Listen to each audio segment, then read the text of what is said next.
Asikubingelele sikwamukele ohlelweni umsakazo oyinanda 88.4 FM sikubingelele uhlelo asilungiseni lona sesikulona njengamanje uhleleke no Queen Rejoice right now kuzoba nabo kuzokushayekena ke u12 namhlanje mina kumhla ka23 kuyena uNhlolanja 2025 isikhathi sakho 15 minutes after 9 ekseni kanti ke before nje ngiqhubeka nje kakhulu ngibonga kakhulu kumsizi wakantaka ebekade nawe nje kusukela nje ekuseni nje 6 to 9 ethi nje easy on a Sunday morning where uzophinda ubuye futhi ngesikhathi sifanayo ngalo isonto lizayo mina ke ngihambisana ke baba undaba enhlakamiyeza khona ke futhi noThabo kaSamboti kanti ke iculo oqeda kulizwa Spirit of Praise 10 bethi nje nasendulo lapha na kuyena uhamba phambili uyena uMpumi waka Mthweni Mthweni well sisalapho nje sithi nje sawubona hello good morning kokuthula makwande kuwena usekhaya ake ngenze kanje bese ke ngisiyabuya sikwazise ukuthi uhlelo lwethu namhlanje luhamba kanjani na. The following program contains mature subject matter, coarse language and discussions of religious beliefs, ways of life and those of sexually suggestive nature. These may seem offensive to sensitive listeners and parental discretion is strongly advised. Asilungiseni with Queen Rejoice. Ayengithathele lithuba ke ngiqale babonda benhle athi nje sanibona ethi nje ukuthula makwande before singene ihlukanisa namhlanje Nanda FM eksenge simbonga umdalo wezulu nomhlaba sipho ukuzithanda ukuzithemba uqotho ukuzinikela nokungaqolodi sime phezulu kwamaqoma sizenza abantu abazi kakhulu kunabanye kepha sipho intobeko ukuzincenga uinhlanzeko yomphefumulo nengqondo lokho kuyosiza ke nokuthi sicubungule ukuze sithathe abantu sibabuyisele esimeni njengoba yena umdalo wezulu nomhlaba ebadalile Dimbane siyabonga well before nje siqhubeka kakhulu ake ngikhumbuza abalaleli khona bezozilungiselela ukuthi load shedding isithende sithi nje yavele yabuya osukwini lwezolo iqale yathi nje kwathiwa nje stage 3 till further notice silale nje ngo stage 3 sithe ekseni sesiku stage 6 so we currently on load shedding stage 6 la sikhona njengamanje weleke kuhlukeneke ngama area nangama area ke khona ke app abakhona ke azokutshela ukuthi wona kwi area yakho ugesi uhamba ngobani kanjani noma ngabe sekukhona ama ukuthi njengamanje seku stage bani kuhamba kanjani but we are currently on stage 6 till further notice well mzukwazi usubingeleleke namhlanje isihloko sethu sicishe sivuleleke kakhulu isha sivulela kakhulu kodwa ke sizozwa kuma sesiqhubeka nakhona ukuthi i-direction ithini kodwa vele njengomuntu oyaye ophethe ulwazi njengoba uyasho ukuthi uma ukubingelela kwakho khona lento othi ukuze sibuyisele uluntu esimeni sikamdali njengoba umdali ayidalile untu lwakhe ngicabanga ukuthi leyo nto leyo izoncika kakhulu kunesihloko sanamhlanje ngoba sithina namhlanje sikhuluma ngehumankind ukuthi can humankind be saved yabo kuningi ke okukhona uma ngabe sithi can humankind be saved ziningi izinto ezikhona saved from what saved from who abantu bayabhubha ngenhlobo eziningi ezahlukahlukene kukhona ukubhubha the reason why kukhona owasilungisene kwaze kwaqala kwafonywa owasilungisene kunabantu ababhubhayo ngenxa yokuswela ulwazi people are perishing because of lack of knowledge abanye ngisho noma uthi uyaletha ulwazi kunokuthi basicubungulele basheshe bali dismiss without even trying to reason or trying to research about ulwazi olusha olufika kubona they quickly dismiss ngoba sebejwayele lokho abakujwayele ngizosho kanjalo esibiza ukuthi trauma response yes baza abanye sakhula kwenziwa kuze kusho kanjalo without thinking ukuthi njoba sasikhula kwenziwa kambe kwaqala oba eqalelane ekwenzelani try to get that just because let's just say that ukuthi uma ngaba abazali bami babephuma endleleni or babengenalo ulwazi beze benza kanje do I have to go through the same routes just because they did all right bese kuba khona ukubhubha ke okuningi lokhu esike sakhuluma ngakho ensukwini babundaba enhle kwe trauma ukuthi umuntu wa experience ini usezokhula ke manje ezimpandeni zalobo buhlungu umuntu agcine afe ehambile ezinye izinto abanye ezenzeka kubona in the past abanye izinto ezenzeka kubona njengamanje kuningi ukubhubha okuhlukahlukene bese kube yilokho futhi okukhulume ngakho ke engicabanga ukuthi khona kuyi response yokuthi hayibo abantu abekho right ko social media lokho kwakhuluma ngakho njengoba sike siyaxoxa ayibalimela abantu yeah I trauma response ne this year ngathi Queen Rejoice I want to look I want to look deeply into intergenerational trauma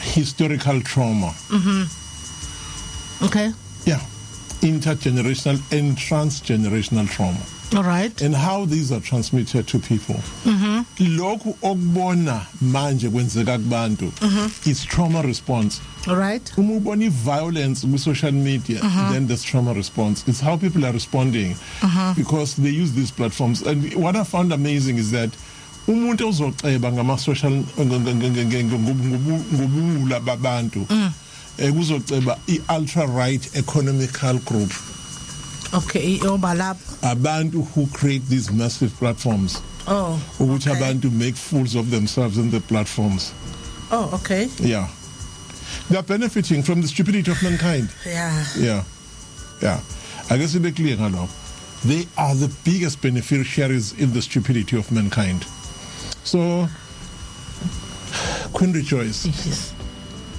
can mankind be saved no you can't save mankind how Timbani wasilahle saqala angilahli umuntu I have to go deep to where it hurt most for me to be able to help you review lento engishoyo I request yami kubantu be careful of just saying ayikho lento ask yourself a question ngempela uqinisile yini undaba emethi mankind cannot be saved sizobheka kanje Queen Rejoice right we look at the psychological terrain the collective consciousness of people in their respective communities globally bese sibuka the role of religion in human transformation what has Christianity done to save its own adherents and congregants nothing in fact what it has done it has psychologically manipulated and actually induced a fear of hell kubantu nokuthi they must not do anything and wait for umhla wokuphela right yes banga focus ku self development you know that the Christianity for instance and Islam bobabili ne Judaism have failed dismally when it comes to racism yeah they've failed and they've no answers to racism umuntu who can oppose what I'm saying uzothatha izinto ezininga extrapolate aqoshe philosophize but the truth of the matter not even a single religion who the so-called Abrahamic religions has ever sorted out in the racism. Instead here is the World Monitor Trump he has signed an executive order ukuthi usezoqasha abantu abelungu kwi-army yakhe and the only people who are Christians will be allowed into American society uma ungeloni lokuzi Christian you're likely not to get a job that you are searching for uDimote 3 critical members of the army abamnyama waba replace ngabelumbi a blatant act of racism but I was surprised mangibona abantu bemdefend kule district yenziwe again udefend ubani American Christian nationalist the Christian fascist I want South African Christianity last week ngathi guys nina nje support abanye benu support Trump kathi support uNkulunkulu kaIsrael nithini as these developments I got no answer I remember very well during the Palestinian genocide ukuthi abantu kundu just babethini bethi mina noma ningathini I support the God of Israel Israel is doing the right thing so what you're saying so it means your God is not against the whole idea of unaliving innocent children so you have a situation and what hurts me most uThabo wake wathatha all his effort and energy kungaqala uThabo nobabumbhele they looked at warning when it was 2020 But 2020, no. 2020, no, that was long time ago. Exactly. Utabo actually came into the show with me na kuya no Babumpele. Babumpele ekhuluma ngo Paul Findlay and some of the most dangerous things that will forcome 2025 and 2024. Babumpele nkosamaze washo wathi angiyena umprofeta kodwa knowing how the system works in New World Order, this is what is going to happen. Aqala makholo athi kuzoqhamuka bani bayebathi ni antichrist ozorula. Are they saying Trump is an antichrist ngaphela bathi 2025? So are you saying that Trump is an antichrist now? You know, bebona ukuthi no, it's hitting on their shores bese beyikhomba kwa Israel ubani antichrist wa Israel. No Saudi Arabia na Qatar ubani antichrist lapha, because those people are not even interested in what is going on around the world. By enjoying nje oil mine yabo and marrying 200 women and creating these cities which are now dragging the world people. Everybody wants to go to Dubai. In Saudi Arabia, by the way, in Saudi Arabia, be careful, is building its own Dubai. Oh, okay. You know, for $1 trillion. So I'm deliberately taking that angle, just because ngifuna ukubona ukuthi abantu banento sibiza kwa psychology ukuthi inarrowism. Inarrowism ukuthi nje anginandaba nako konke okwenzekala ngaphandle, or you can call it ilokuza not monkey 100 monkey syndrome, ostrich syndrome. Okay. Confront a problem and put your head down. Okay. Couldn't Joyce, let's be realistic and be practical now. Washo nini ukuthi uJesu can solve the world problems? Jesus can solve the world problems. If all people accept Christ as their personal savior, the world can be saved. Okay. Was that started by God or it was started by mankind? It was started by mankind. No. God said, if I am, then Ushilo. So it was started by mankind. It was started by mankind. Right. So mankind drove this. And when we just go to history, that sentence was never started. Jesus saves. It was never started by. It was started by mankind.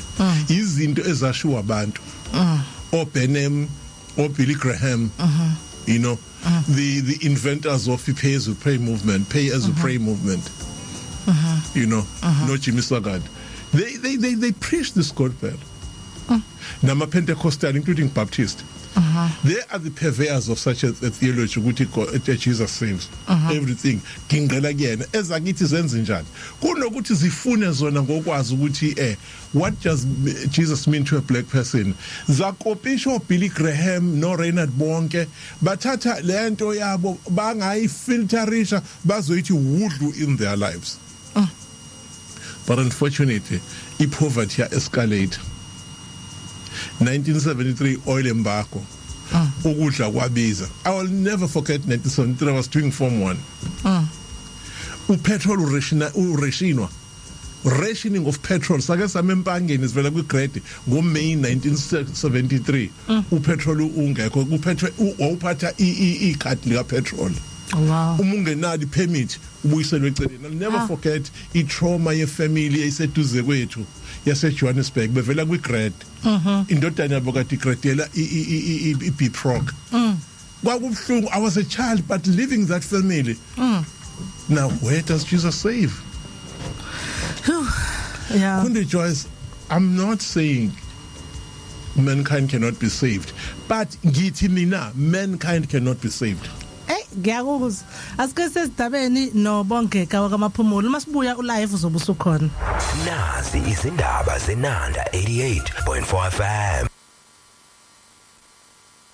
Siphela sikubingelela sikwamukele futhi ohlelweni asilungiseni umsakazo yona iNanda 88.4 FM kulesi sikhathi. Ubaba uNdaba enhle ubesaqala sayindlalela la sithi can mankind be saved. Ngizosho kanjalo ke uma sikhuluma ngokusaveka futhi baba Ndaba enhle ngakhumbula ukuthi enkolweni ngapha sisikhuluma indaba yokusave kuthiwa mawukhetha uJesu njengenkosi nomsindisi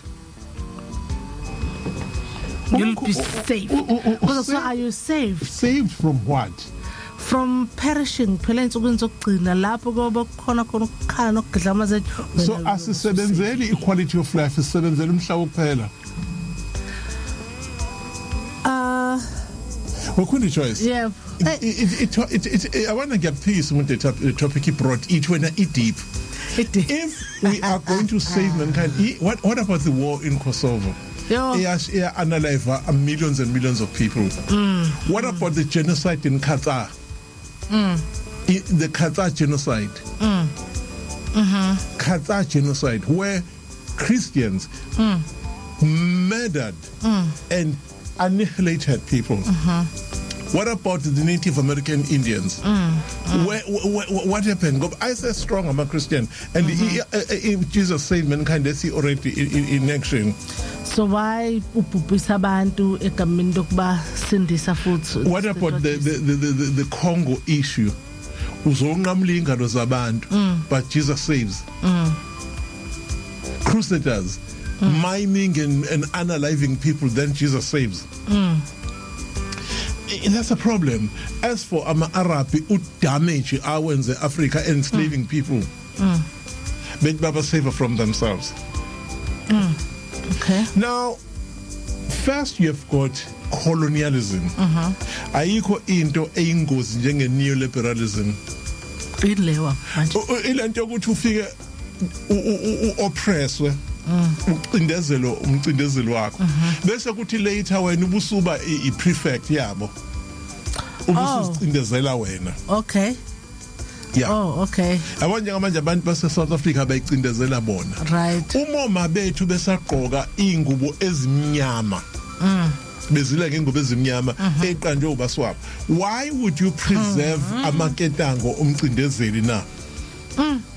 Bese kuthiwa isiko kwenziwa kanje. Let's look at the brains that you are utilizing to escape this mental prison. Sisebenzisa language yabo number 1. Right. To escape mental prison. Sisebenzisa yonke into yabo siqoka ingubo ezidesignwe yibona. Hayi ngabantu abamnyama ukotini babengawazi. In fact abantu abamnyama were the inventors of cotton. Yeah. Sidla ukudla uyabo usadla GMO food and expect Christ to save you. How? Njengamanje DRC, that war will go on. Then who will intervene when billionaires go and unalive people? Bese kulandela GMO food, bese ulandela ama missionaries. No. First you bomb the place. Right. Ithi missing asena lutho si ravaged. Then you send missionaries to tell people that Jesus saves. Abantu abangena kudla, and cruelly usuke wena mfundisi wase America kubantu abalambile who have nothing uzodemanda ukuthi the same people must pay for your coming. Ufika ungashiyi lutho. Uhambe nezithukuthuku nenyembezi zabo. Ubanda ucindezelo omunye. Yeah. Yeah. So the question ngizolonga ubuzelo mbuzo bangixolela abalalela. Can mankind be saved? No, you can't save mankind. Yabo I-trauma kubantu isiyenze baqala bathi sasingensukwini zokugcina, meaning that people just want to die. They're no longer interested in ekuphileni. Yeah. Akanti ayikusisisho ngenxa yegigaba lezi sizibona. No, ubani owaqala into yokuthi esesifike ensukwini zokugcina. Hayi nami ngakhula nje kushiwo kodwa nje ngalisho igama lomuntu owaqala le movement yokuthi on the last day. Okhona ngisho movement. I'm telling you. Yaqala ba. Izinto eziningi I'll tell you right now. Izinto zonke. Esesiyibona within religious sectors in Islam. Imam Ghazali with Islam started a lot of movements, and the most popular sayings and things that are now practiced in Islam. Yebo, Prophet Muhammad, may the peace of God be upon him. Ezinye izinto that you find were actually not said by Jesus, but they were said by the scholars and authors of the scriptures, and who claimed that they were inspired by God. There is a contradiction with Christianity, Right. where it says mankind can be saved, but not everybody will be saved. Then what is the purpose? Now, that's why I'm bravely saying I don't think mankind can be saved. Then bese bethi no, futhi abantu bomhlaba bonke kufanele baguquke bonke bakhethe uJesu nenkosi njengomsindisi. And then bese bamkhethile, even though bemkhethe bonke bayisinhliziyo, still they or not everybody will be saved. Then what's the purpose therefore? And then you're telling me that God was not smart for creating Ichantoism or creating Islam, so God was not smart. Because all these religions of Zoroastrianism, the creation of God. Because all the adherents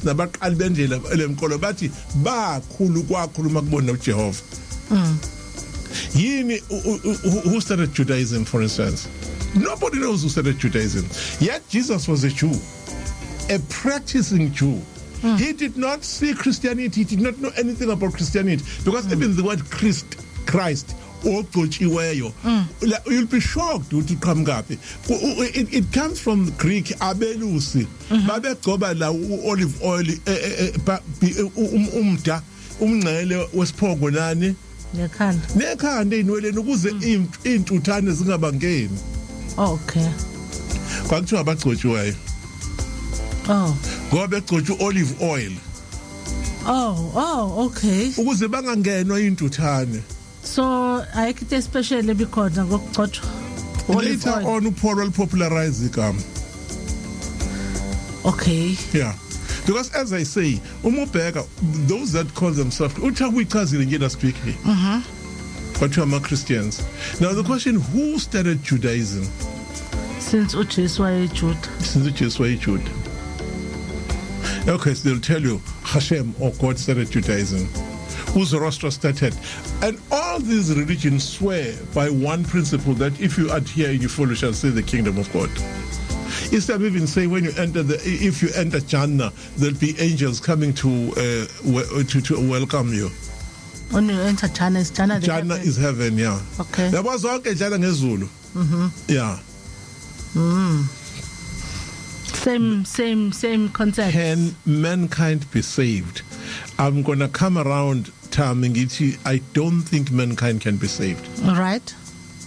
Number one, I can beg a point lam.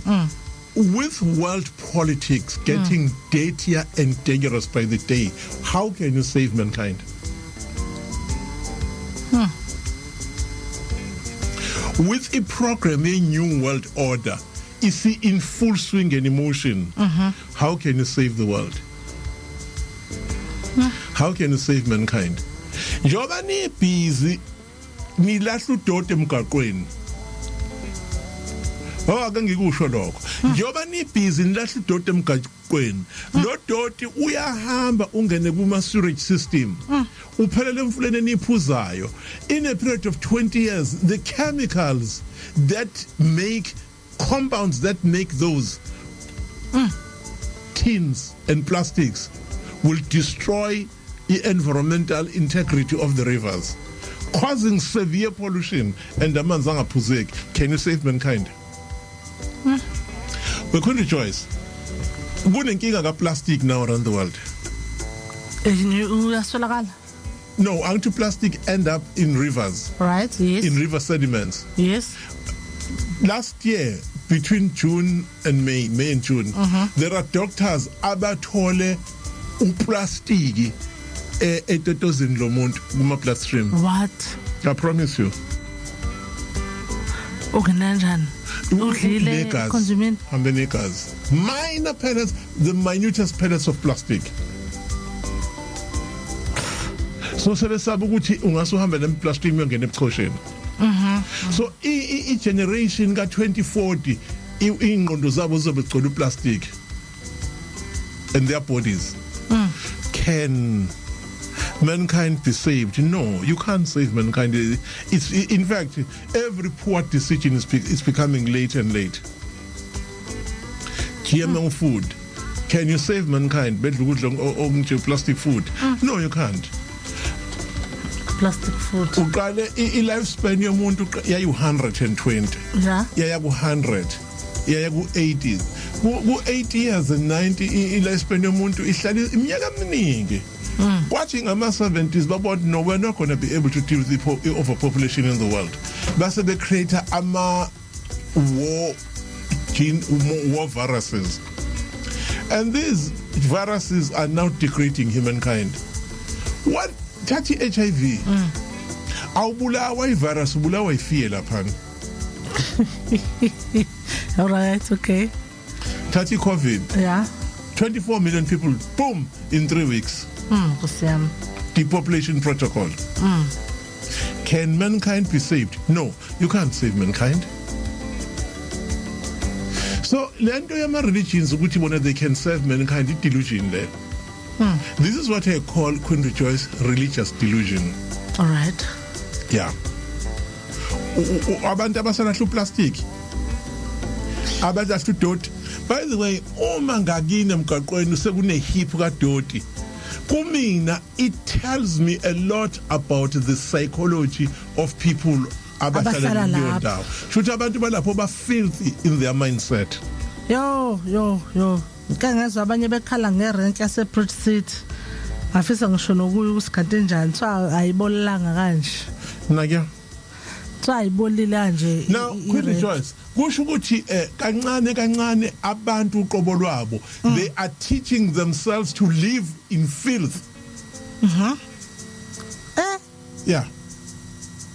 People are teaching themselves to live in filth. Yabo ingqondo zabo zizogcina zinjani, zi-filthy, zi-reflector le filth abahlala kuyona. Can mankind be saved? No, I don't think mankind can be saved. Trend like my life, Mlali, trend like my life, ziyasha. Again, I don't care, Queen Rejoice. You can go to any religious persuasion. When you are marketing a religion, you are likely to say things clear. Okay, I just start the false prophets. Sithathe abantu ababeka izandla. Right. Ngiyafisa beyovusa abantu ebhedlela. Abantu ababeka izandla. Abayene ebhedlela ngicina beya abanye qala. No, bakhipha umuntu kuthiwa keep it drip. Keep it drip. Keep your oxygen. Bafe basho njalo. Ngithi ngiyafisa ukubona abefundisi beya ebhedlela. Baye ICU, baye kulokuza kuma recuperation wards. Thandazo. Bafike bavusa abantu. Yazi abefundisi banjani befike lezo ndawo. Bafike bakukhulekela ukuthi uphume usinde. But that's what they pray for. But ngiyaconfuseka mase kufika emasontweni. Sebethi bona usindile. Kanjani manje ngiyadideka nami? That's why I get lost. Bafe bakuthandazela. Yeah. Ungasindi. Akona into abasi faith. Faith. Asisha emodini ke sibona. Abo ufika uthandazela umuntu ekseni ngo7. Ngo12 udokotela siyam discharge siyahamba. Ungasho ukuthi brother Enigma. Ungenza isibonelo ngami please ngicashile la brother Enigma. No ngenza isibonelo nga brother Enigma please. Right. I respect you a lot my brother. Thank you for coming through my life brother Enigma. So Siyabonga usu brother Enigma. Yeah, so brother Enigma has come through here. Thank you. That's the problem. Okay. Thabo 1974. The Kissinger document. Siyokwenza imigwaqo ibe njani ibe mncane. All countries anama resources so wenze njani will ensure that they are not at peace for 100 years. Yo. So that we can have an access to their resources. We shall ensure that we then put disease amongst them that are incurable, so as to control the population. We shall create schools and universities and indoctrinate them with our universal knowledge, which will never do anything for them, but instead to make them serve our interest and work in our corporate world. Right. 1974 Nganga Kissinger document nawe Sandile Dlamini aza misekhona online bese ufunda iprotocol of the Learned Zion. We shall shape Christianity because it's one of the most critical regions that we use to for population control and for manipulating and controlling the masses. For this, ekugcineni were the one who are gonna end. And ugoyim, urifraf, uqukaba shall perish on their own, and we shall appoint our leaders uqukaba as us destroy our own uqukaba so that our hands shall be clean. Close quotation. Can mankind be saved? Can mankind be saved? And no, ayodwa, the learned elders of the Zion. Yeah. Exactly. All right. Yeah, all right. Ngicabanga sosese assume ukuthi wonke umlaleli uyayazi kade mhlawumbe baningi abasijoyina endleleni. Queen Joyce, wathu Thabo last week. Yonke into eyenzeka manje, it was planned 100 years ago. Yes. Yes. Even la nje South Africa abo Verwoerd babeyiplane kahle ukuthi bayothi umbuso mase bewudedela. But try to understand ubani a psychologist particular Verwoerd. Yeah. Verwoerd. Psychologist to Verwoerd. Verwoerd. Yes. Verwoerd, by the way, who was a Freemason. Abantu abaningi abakwazi lokho. Oh, okay. Verwoerd was not an Afrikaner. Please, let's correct that myth. It's a myth. Verwoerd was not. Igama lakhe uYon Balthazar. Balthazar is a Jewish name. Okay. Balthazar. JP Forster. Sorry, not JP Forster. No, Verwoerd iGerman uZalman. Ufike la ngithe na 2 years. Yeah, ufike emncane na 2 years efike South Africa. Wasekhulela la kodwa. Forster lo JP. Usuka eGerman. Yeah, umuntu wakhona nje eGerman. Leyo ka Kissinger uthi abantu abayazi. Yes. MSSN 2000 idocument eyabhala uKissinger.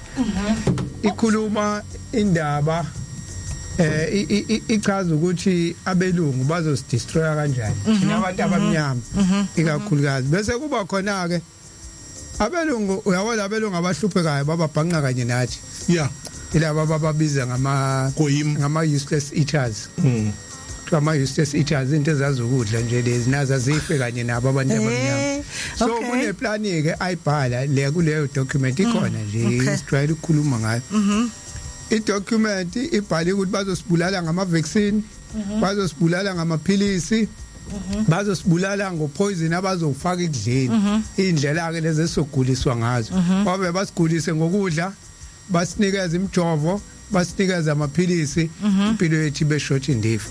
That's the short version yale ndaba engikhuluma. Kulezi insuku ngibhizi lapha ya 1860 museum eThekwini. Museum yaMandiya. All right. Ngizama ukuresearch ukuthi amanje akwenzeka kanjani alandwe azoba yigcila la kodwa in a very short time akwazi ukovercome yonke lento yokuba yigcila azakhele wona izikole abe namabhizinisi abe nezingadi abe nayo yonke leyo nto ngicabanga ukuthi yakulento uthi human can be saved. I save Amandiya from slavery. Afika la ezoba ama slave. Yes, afika ezoba ama slave, but I man now ngizama ukucinga ukuthi ngoba phela umuntu ubuya afuna ama solutions thina esihlala esikhuluma nasemphakathini esibiza abantu. Amandiya enza nje aphuma kulento namhlanje anamafame aqasha abantu. Anamamall anayo yonke. Anezikole zawo izingane zethu sisa. Anezikole zawo asinayo yonke thina leyo nto. Yabo. Which begs the question, why is it black Americans can't save themselves? Ileyo nto ke enye kongayibuka kodwa ngila ekhaya ngoba ngithi ngihleli lapha e1860 ngoba ngilapha e1860 ngibheka inkinga yomuntu omnyama kukhona lapha umthandazo wesabathi ivesi ngisazi ubani ngizolithola kodwa yathi uShembe khona waphendula ugcile baba ubukhosi wayikhuluma ngamaNdiya ethi amaNdiya azokhuleka kuqala kunani ninabantu abamnyama uNkulunkulu uzowakhulula kuqala so ningawabeki kude kunani ngoba kuningi azonifundisa kona nina nizobe ningakakwazi but angitholi ukuthi thina ke siyokhuleka kanjani ngizama ukucinga leyo nto leyo ukuthi how can we be saved ke thina ke ukuze siphumeke yonke lento ngoba ama politicians awasisi indawo asifaka emgodini omkhulu ke wona kunale esingene wona. The funny part is that sasithi sikhululekile ngo94. Hayi no ngo94 yabo kwakuyi foundation yenkululeko. Yeah. Kwakuyi foundation yenkululeko ukuthi sesinamalungelo. Yila ke manje sekufake kuqale ke manje. Le party ke yokuyikhulula. Lapha I foundation yokuthi sevuliwe amasango. Yeah. Seningangena ke. Kunalokho ngase sibisha kakhulu. Avuliwe amasango thina same esangweni. Nkosiyami asezindabeni nobongeka amaphumulo siyabuya. Can humankind be saved? Uthawa bamdabethu angasho isihlose ibroda ngithi si deep and then usamile ekuthenini no. Nakhe ke phela na foundation enkululeko ngo94 senza njani? Do we even have tools? Do we even have no siphuma sibheka ngapha nkosiyami sakhona nazi indaba nobongeka 88.4 FM nobongeka amaphumulo Kokusangweni ethi nje ngisempini 14 minutes after 10 isikhathi njengamanje emsakazweni Nanda 88.4 FM cha yabona ama network ngivuke nami ngikuload shedding nkosiyami ngiyabona Thabo iposter ngathi ma ingena mangibheka ngiyacabanga usibisa lokho dry angibonanga ukuthi ayingenanga ngigcine ngiyifaka umlaleli ungixolele ngigcine ngifaka kanti ayizongena I guess mhlawumbe bekuyi network ngaleso sikhathi leso Dimbani sinothamba sambothi sinobabunda benhle emyeza namhlanje sikhuluma ngokuthi can mankind be saved sengizwa nale ngoma uthi sisempini sisempini lana silwa izimpi zokuthi siyatika ukuphila siyatika ukuthi sishiye abantwana bethu nezizukulwane zethu sinethemba lokuthi bazoqhubeka baphile babunda benhle manje na nguThabo uyavidorize bengifisa aqhubeke ngalento before Thaba ngene I want to zoom into this yabo my heart goes to the generation okhuluma ngayo I get each generation is part of the program ake ngiphinde le generation is part of the program okay yeah now I witness the generation namhlanje 100% of modern generation all right abayifundile iAfrican indigenous knowledge abayifundile African indigenous knowledge yeah right bafunde iAmerican knowledge all right because the majority of research on human development comes directly from Britain and the UK okay those are the leading proponents of Eurocentric knowledge ungai undermine France izokudata right psychological research America is leading the fray in fact they're now sitting at 92% okay yeah Britain 50% in terms of research so even the psychologists that are trained in South Africa they get what I can call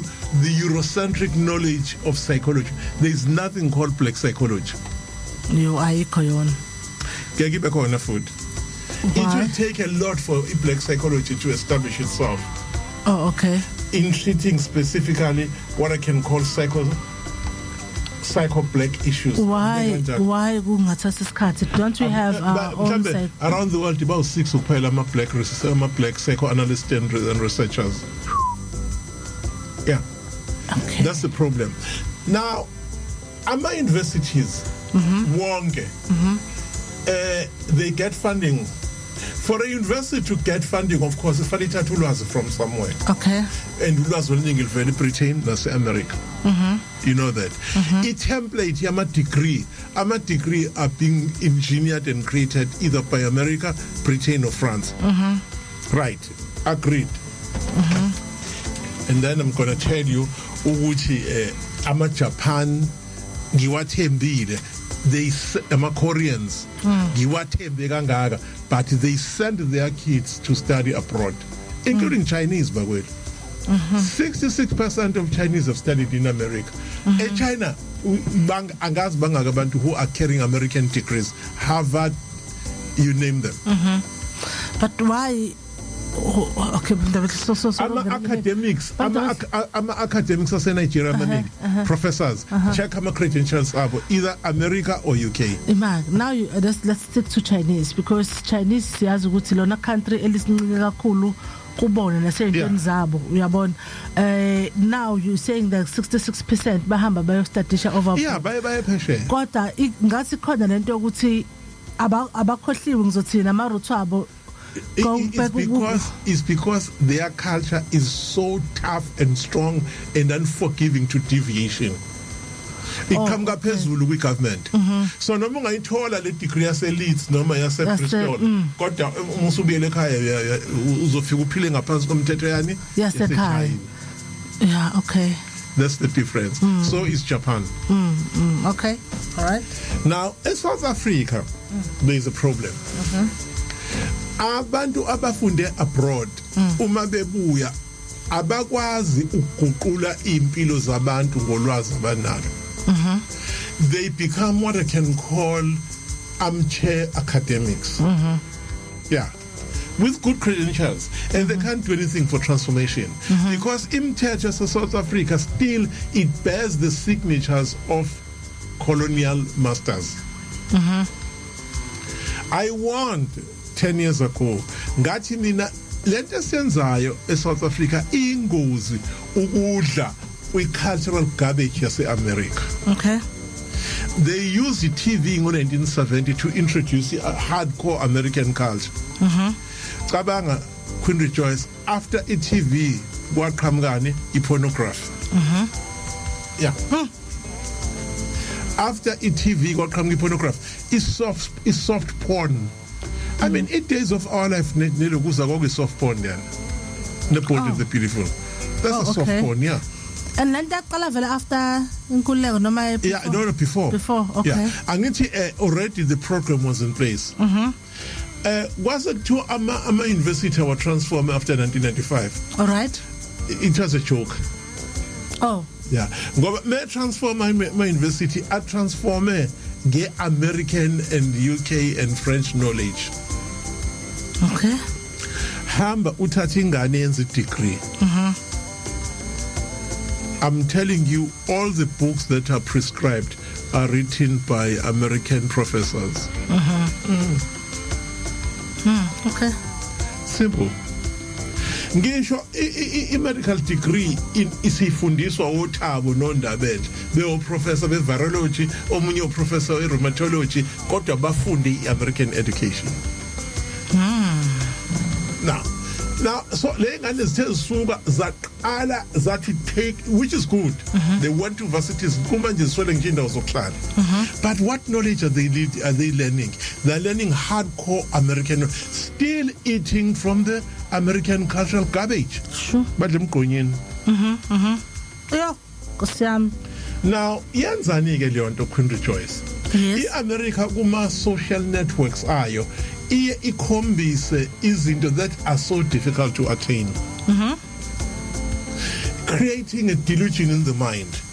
Ubone kuvezwa iMonaco, kuvezwe imoto ama limousine Lamborghinis, then kube sekhonjiswa ama valet ivula icapha bese kwehla umuntu osifazane nama bodyguard ayongena kwa Louis Vuitton ebese enza comment umuntu athi may this grace locate me. That's delusion. How? So sikhala nje mama. But it's delusion.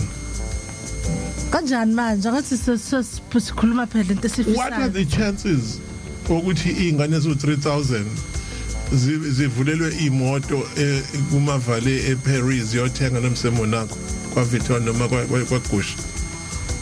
How I just want to be one of those.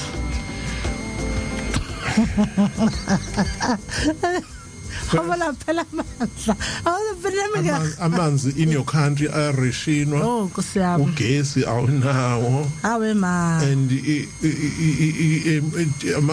road accident because of poor driving skills. Abantu bayafa and there's shocking level of crime. Can mankind be saved? No, you can't at this moment. And ingane zethu zifaka amabhlukwe zabafana zibabeka ezantsi kwezinqa. Where did they copy this? From America. So zidla ama-drugs, where did they see that? America. Right. Zidla kabi, bad eating food because of the trauma. Where do they learn that? From America. Zikhuluma itwenge. Yo, my brother, yo. Uma street ithombe siveza imino emibili. Yeah. Where do they learn that? From American rappers. Yeah. The majority of that are drug addicts and who sleep with their producers. Male rappers.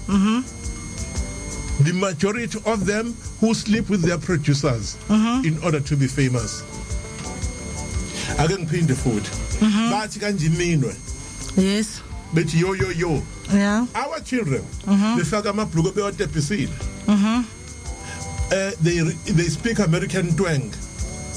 They learn that from the America, ngithi. They're eating in the cultural garbage of America. Right.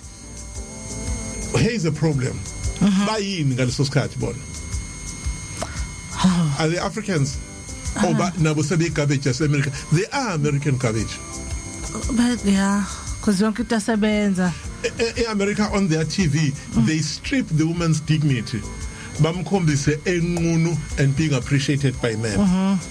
They look the body of a woman and the othering of women. Then they created a very beautiful, powerful thing to denigrate isithunzi somuntu wesifazane, which the other woman is beautiful, the other woman is not so beautiful, creating two different classes of women. And these women are following delusions now of beauty, which is an illusion. Again, American magazines. Abafana, they see gangsters carrying guns. Now, but they do anything to get a gun. But Mubabuza, what are you going to do with these guys? They do not know. Where do they eat American garbage? American garbage. Yeah. Now we're copying everything from. Now, a problem ekona help. A gender war is now on social media. All right. Yeah. In social media to drive revenue, there must be stupidity, porn, fighting people, and violence. And that's what social media. Okay. That's what social media is all about. Yeah. Underminana, ukhiphana ithunzi, ukuthukana, nokukhuluma izinto ezingahlangani ne-consciousness nobuwena bakho, or if I can summarize, that have nothing to do with black consciousness. Ngeke uzuyithole itopic ku-social media ekhuluma about black consciousness. Okay, noma sisa inga-trend, ngeke-trend. Ngeke izi-trend. Because bakhona abazamayo. But I guess... Now, first war. Impi yokuqala that you are seeing on social media, kulwa African spiritual adherents. Okay. Abantu be-African spirituality. Abasukela ngamuntu laba bantu. Kodwa kuvene kwasuka amaKristu, they are waging a war against them. Okay.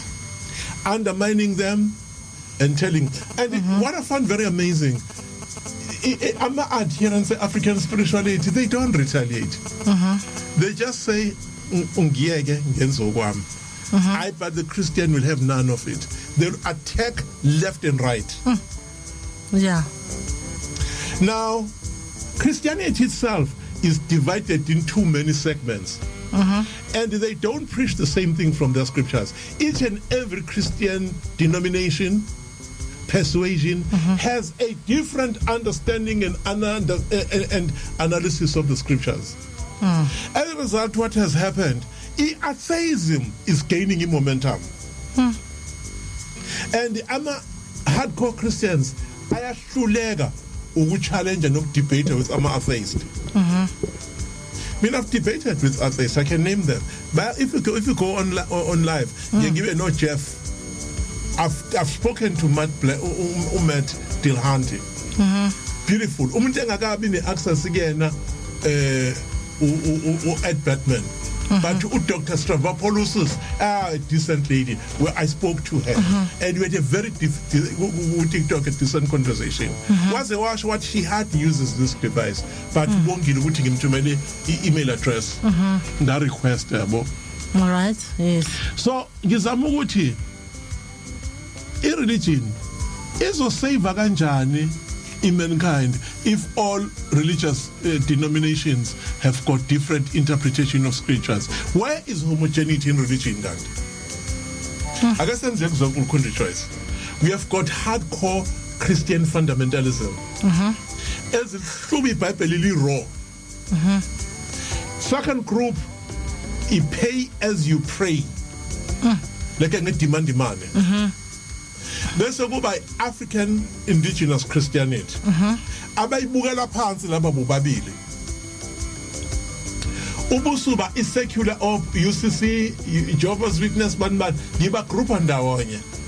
Then bese bakhona iBenin Christianity. iBenin Christianity ilaba abathwala eBenin. Abathwala laba bamba bawuthwala amabandla. Hey, yeah. Now, iBenin Christianity unfortunately is tainted because there are a lot of false prophets around the Benin Christianity. Kwakona lokho uthi uzohamba othwala nje vele kusho khona uthi false. Queen Rejoice. Benin Christianity is gaining momentum.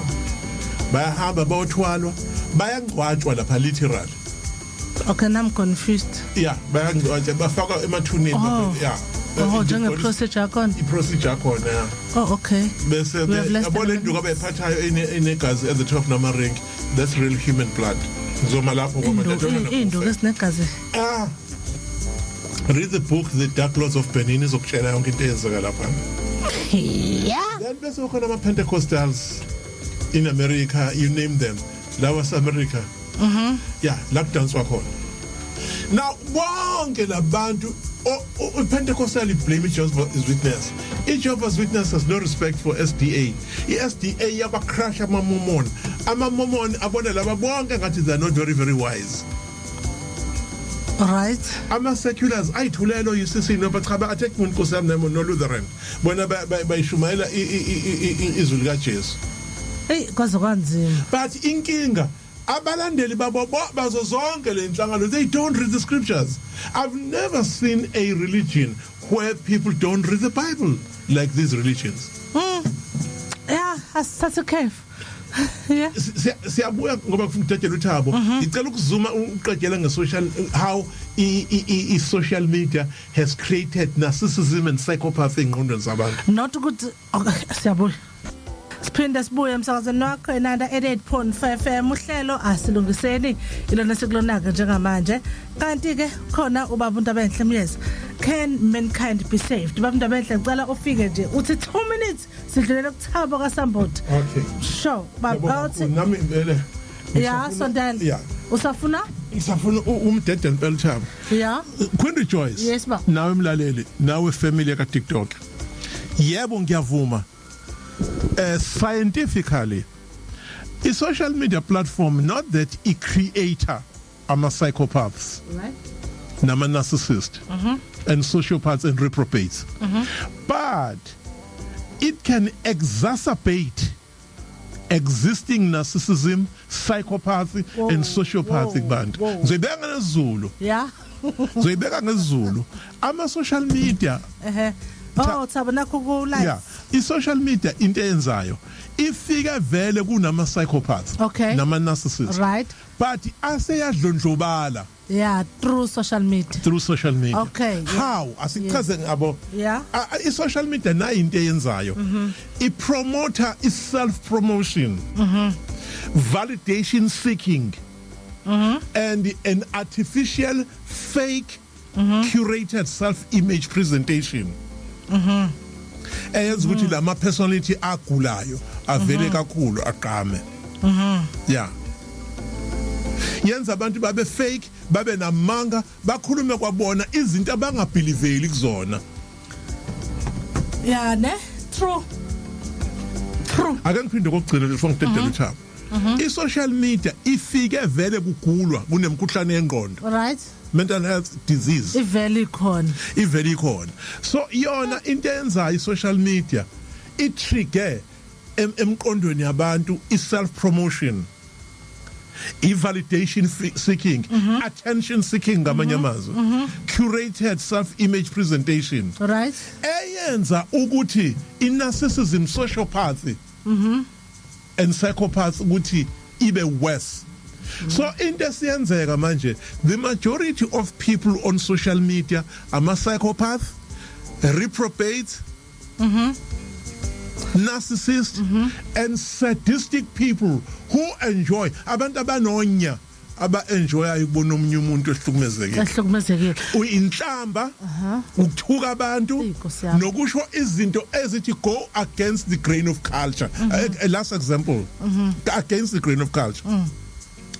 Ngizozana nje example ukuthi social media si-contradictory kanjani. Bathi abantwana bethu le generation i-body count i-wrong kumuntu wesifazane. Right. Ngoba i-psychology bese sicha abantu abamqinisile. I-wrong ngoba uma une-body count eningi awubusakwazi ukuconnecta emotional at a deeper emotional level. I-promote i-prostitution social media. Uthi ngicela ungangitsheli mina ngenta engikwenza intando yami uma ngidayisa inkomo yami. Angazi ungenaphi wena. On the other side, sikhuze sibabaze. Bese kuba khona abesilisa who are coming and say ungabalaleli laba abasho njalo. Right. There's nothing wrong with the body count. You can have as many as 100 men if you like. Don't ungatshelwa abantu besilisa bangena ngqondo abama failures if you keep on very aborted yongane ngoba baze bakwazi ukuyonta. Amadoda iyahluleki, amadoda damage, and akufanele silalele lamadoda damage. Kusho i-social media bilo. Umuntu wasilisa lokhuluma kanjalo. Yabo. So what you are having in social media is this: we have got the tamarization. We have got the tamarization of men's pain. Okay. Of pain, yeah. Okay. Right. Tamarization yabuhlungu bamadoda experience ayo in a trauma-informed society. Bese kuthi on the other side, we have got the mukwetorization of women's pain as interpreted by social media. Ngiyabonga hey abona ngeke sakubuza lento ebengifuna ukuyibuza asibambe somebody sekukuningi ubuyigcine usayilande lapha yako khisidi yabo sekukuningi osekhulumeke I'm sure ikhona into esivukile nakwena yokuthi from iside lakho ngiyazi ukuthi namhlanje ubufisa ukugxila kakhulu kumuntu omnyama ngqo lo wala yo Black History Month uma ngabantu abamnyama. Yes. So lento ukuthi can abantu bangasindiswa yes right bangasindiswa yes yeah umbuzo ukuthi bayafuna yini ukusindiswa mase besindisiwe bafuna ukusindiselwani right yabona mina ngithina ayithabo uyabona mina ngithina nabantu abagulayo isikhathi esinye yeah yes akafika umuntu yeah manje mangithenga lo mlimi ngiphuza amabhodlela amangakhi kuze ngisinde yeah umtshela ngizomtshela kanjani umbuzo oqala nje ukuthi uma dokotela umbuzo uthi ngizogunya amaphilisi amangakhi khona batsheliwe ukuthi bazogunya live ukumbuzo uthi ngizophuza izipuni ezingakhi zalomuthi before ngisinde noma yakunika nje athi ekseni emini ntambama right yilo ejahile ukuthi usinde ujaha ngakho usufuna ukunikeza phela makunikeza ukuthi uzophuza amabhodlela amangakhi bala ngikunikeza even i date ukuthi yabona njengoba uphuza namhlanje ngomhla kabani uzosindile. But now between wena nokusinda kwakhe khona izinto eziningi phakathi kufanele ngiqale ngizazi right udlani nakho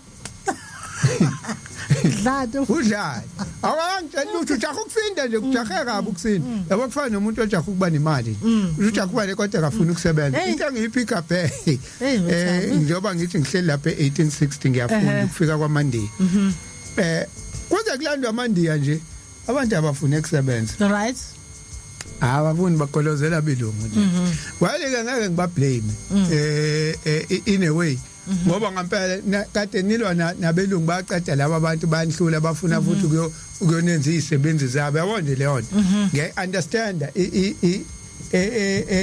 kune point engiunderstanda khona kodwa njengamanje yabo sekukhona nalezi zinto sengene nalabantu laba bemoya abahlambe bangenisa abadala singenisa okhokho kisa ngibuka ingane endlela engafuni ngayo ukusebenza zifuna ukhona abantu abamnyama bayafuna ukhona kodwa abafuni ukusebenza ngoba nje khona nje uzoshaya isiklip kusasa ingoba ubephuzile kule weekend kusasa ngiyanqane kwemse akuyona inkinga leyo ukuthi ngiyanqane kwemse ayangiyi kusasa yabo abafuni kodwa bayafuna ukhona inkinga zekusebenzeni asifuni ukusebenza kodwa siyafuna ukhona semuke nalo muntu ke esithi so angasindiseka yini angasindiseka yini uyafuna yini mase usindisiwe kuzosindiselwana uzokwenzani uyizwele ngomethod where it now that we found out what we going to do with it ubulifuna uthanda usutholile ke now awusazi ke manje ngizolenzani ke manje so ngathola ukuthi amandi yawona ineplan ukuthi okay so sebenza la but siya organize futhi in the meantime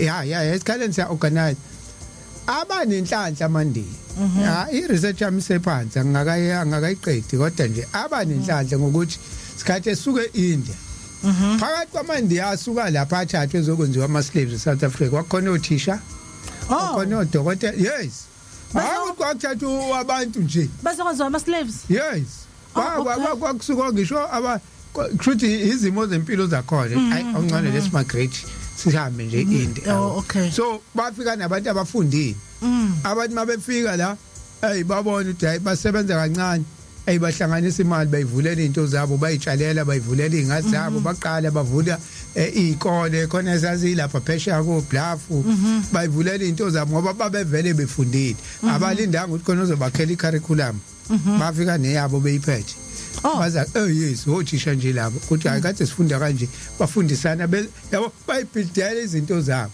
now ngala ngakuthina into eyinkinga ukuthi sisindiswe sithembele kuma politician ama politician kade se-exile futhi most yabo uthe utimbani American culture nani lawo kade behleli khona ko America kade behleli khona ko England babuya besithwalela umqondo wakhona abantu akade bela ngaphakathi ezweni akubuya kuziwe kubona nabo bafakwe enhlakweni or bavulelwa ama department ukuthi nayi department ya uarts and culture nje is just a name igama nje ukuthi sino arts and culture maze ubuza ukuthi wenzani mangaka ama museum or inokuyibona abantu abamnyama ngithi ngihleli e1860 museum lapha eThekwini imuseum eMandiya yabo apho abantu abamnyama sinoshembe la inanda wayibona museum yakhe kuthi hayi nayi ake simresearch ethiwa ukwenza nayi avulela indawo ke kufakwa imfundiso zakhe kuba hayi nemuhle futhi ukhuluma monke ekhathi zodompa ikhuluma ngendaba zodompa akuyona abantu abamnyama ikhuluma ngento enegative ngabantu hayi yabo nje ngithi mina ngithola into ezipositive ngamandiya imuseum yamandiya ngidinga imuseum ezofaka izinto ezipositive uyabona manje maya lapha elinye indiya ingane yakhona ziyayikole lapha zenza amatholo izofika ithola into epositive ngamandiya ukuthi sasuswa la sazocindezelwa la this is how we lifted ourselves up from incindezelo kusafuna ukulanga libalele ngeke ngiyobheka khona kamafukuzela kwi-Ohlanga incane kodwa ayithi lapha endlini amafukuzela lendala yokhethe incane kodwa kukhona ongakuthola ngoba mawufika lapha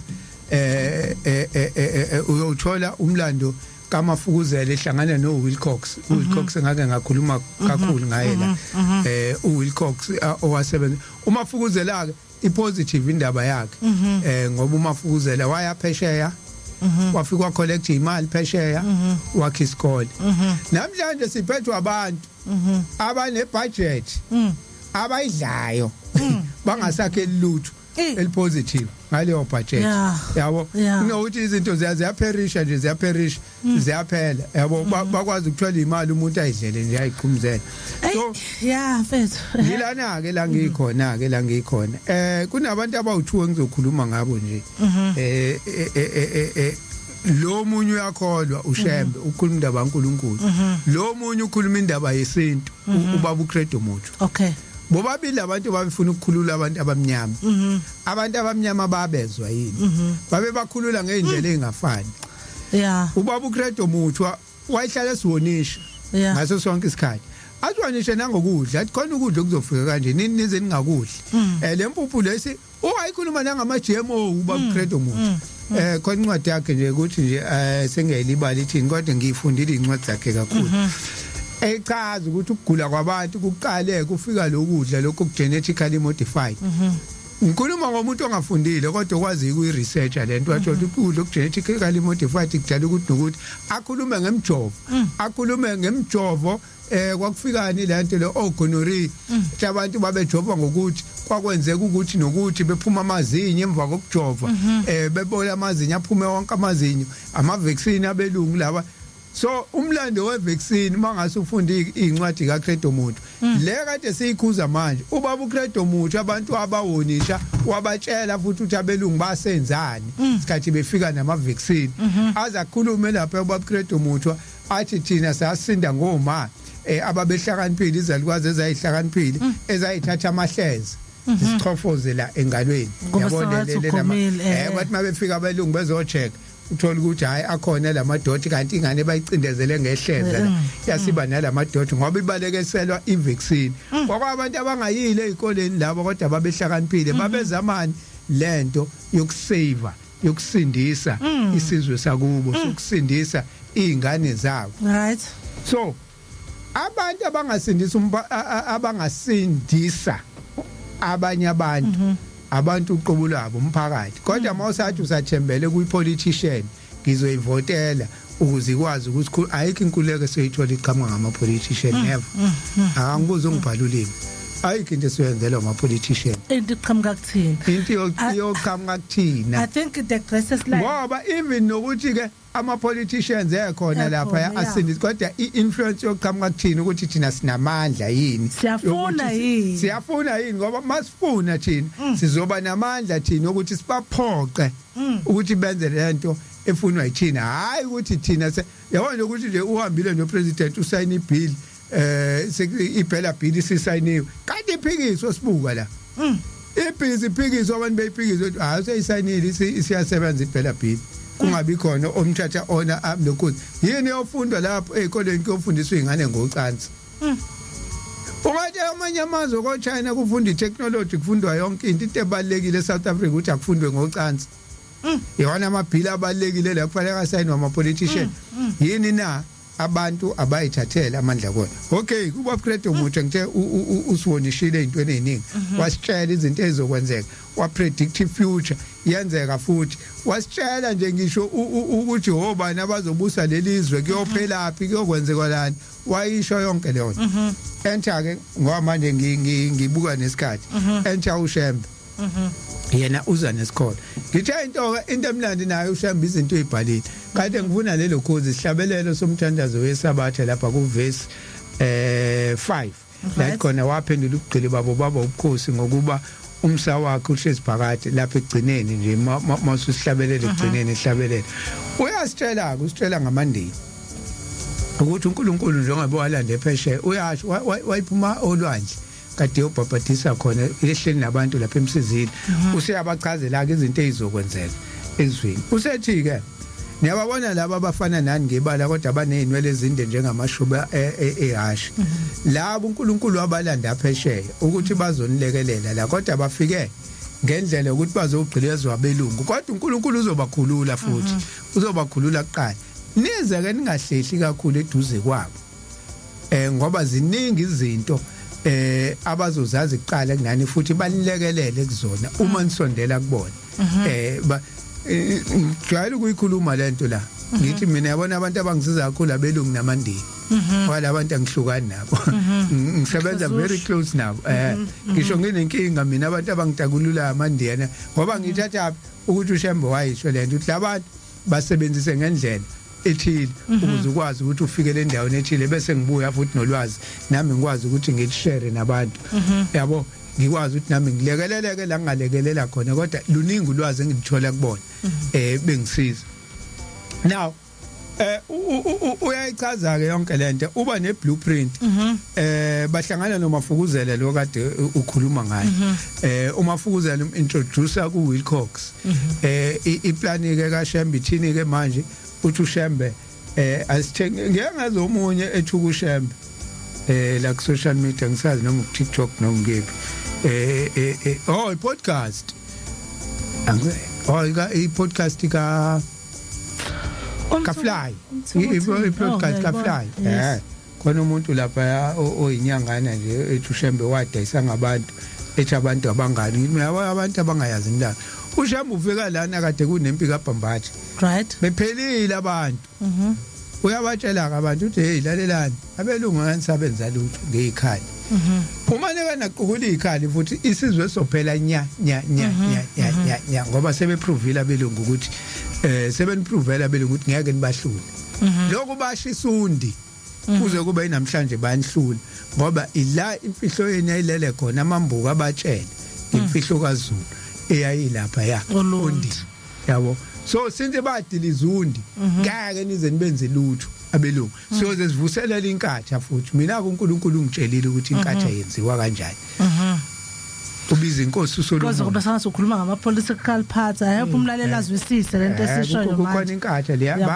bayazi eyashisa ondini ekayimfihlo kaZulu inhliziyo nomongo wesizwe sikaZulu iladi lesizwe sikaZulu yes la lihlala khona iladi nawa babe uZulu ayicommunicate khona nomveli nqanga abanye bangathi ngirong mangithi umsamo usho kahle umsamo kaZulu ilawa afike wa destroy khona kunabantu abagijima abatshela abelungu ukuthi ngeke nimhlule uZulu ngakayidilisi leyanto ifana njengomphongolo wesivumelwano into ebenjalo uhamba nayo impela ke uyicacela uma sesinkaso khona jila sisithatha ukukhuluma ngamapolisa umsamo iladi leyazo kwathi uyabatshela kuShembe ukuthi yabo njengoba kwadilizwa leyanto ayingake nibanqoba bele ulalelani uhambe tshela amakhosi lenyanga ke le ngekhohle igama layo ngizoyithola ithi uShembe wahambe tshela amakhosi ukuthi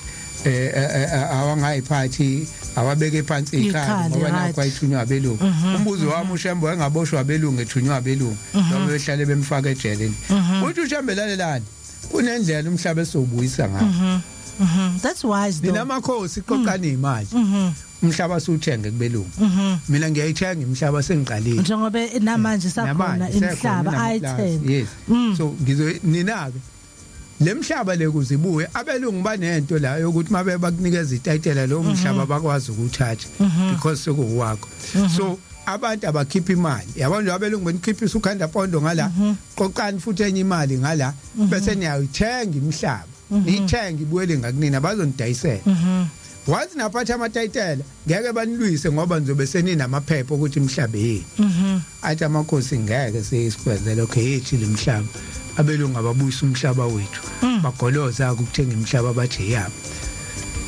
wayithenga uShembe imhlaba ngisekutheni ke usindisa abantu ke manje wayithenga imhlaba watshala imoba basebenza abantu watshala amabele nala ixakameni wayewatshalile basebenza abantu uyabasindisa abantu physically spiritually mentally ubavula ingqondo abantu abanika ukudla ongeke kubagulise uyabatshela ukuthi idlana ukuthi ningakudla ukuthi so uvula industry iyo ke laba bemlwisela yona belungu bethi akulona isonto leli yabo mase ubheke ngisho amaphepha amadala oMercury no Daily News hey kunama article lapha lo ngoShembe bethi abelungu no this movement is not a church this is a Zulu movement lo muntu lo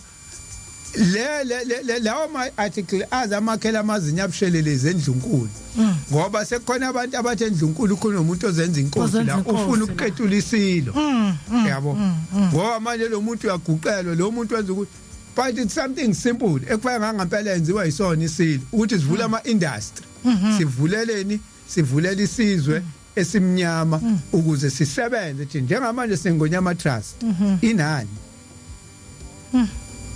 inani bese befuna uyithatha noma bangayithatha ngibuza ukuthi inani bayithatha inani yabo sidingene uShembe kwenza into enjalo avula ama industry bathenga amabhasi banamabhasi ahamba la konandi hamba amanye le kuZulu wakhe itolo kwasebenza abantu yabo enze njani ke futhi mase usebenza isikhathi eside kakhulukazi ezitolo zakhe mase usebenza isikhathi eside mhlawumbe usumanage isitolo for 10 years akuphe sona ngangivele ngazele kuzoba usomabhizinisi mina ngangizokhombisa nini ukuthi singasebenza ndawonye nawe njengoba sengikuphile lesitolo nawe wenze nje kuyisebenzi zakhe izokusebenzela kahle yilento yesintu ke kuthiwa ukusiselana ngiyakusisela ngalesitolo hamba ke uqhubeke nawe uvule izinto that is to be safety ke imbuzo ke yes not 2 minutes it's no about 2 minutes yes.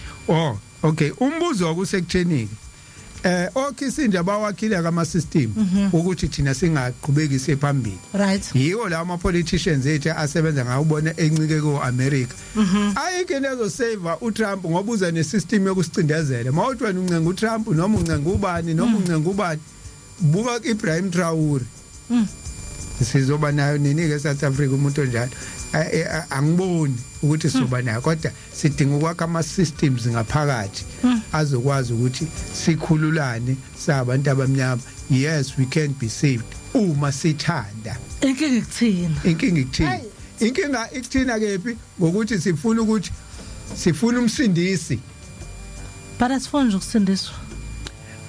ukusindiswa that's another thing hey angafika umsindisi ungafika ngisho political whatever political leader ezofuna ukuthi yenze uguqo kubantu but the challenges siyafuna asifuna ukufaka ieffort entweni sifuna thina into vele yenzeke thina sibukela sifune ukuthi sibe yiphatha lento njengakho lokho mina ngicela umuntu ogulayo ngithi mina yazi ngathi ukhohle ukuthi wena ogulayo ngathi ufuna ukugulelwa yimini ngicela ukuthi ukuze usinde yekela ukuphuza iCoca-Cola yekela ukuphuza ushukela hayi ilungile vele bayiphuza ngeke basibopha ngasabi yekela ukuphuza into ethile yekela ukudla inyama ine acid njengamanje isimo sakho asivuma umzimba wakho acidic sifuna ukwenza ube alkaline awuphuma enyameni inyama ngimchazela ukuthi ifakweni ijovo inyama inkukhu ngama antibiotics yabo umzimba wakho uzogcina usu resist ama imithi mase kufaka yona obudla wona wodwa yabo so wena ke mangithi ngikutshela lento uthi ngizodlani sibona sengisadla uwena ogulayo akuli mina so yona yonke lento oyikhulumayo people can be saved the challenge is people don't want to be saved umsakazo nanda 88.5 FM asilungiseni uhlelo sikulona siya kuma comments wakho ke manje WhatsApp 068 88.4 ngimvala bafza 068 ngiyakuma comments wakho emva kabongeka nezindaba zika 11 o'clock can humankind be saved wona mbuzo obuzwa lo njengamanje. The following program contains mature subject matter, coarse language and discussions of religious beliefs, ways of life, and those of sexually suggestive nature. These may seem offensive to sensitive listeners, and parental discretion is strongly advised. Asilungiseni with Queen Rejoice.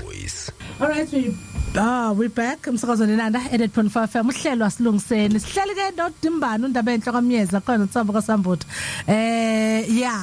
Thabo ubusayisho ukuthi vele abantu bona bangaseveka but the challenges abafuna abantu kusevwa. Ngikhuluma ngobaba uCredo ngathi ngizokhuluma ngabantu Wakwenze njani bese beshisa umuzi wakhe bemhlasela? Uhelenzile. Oh.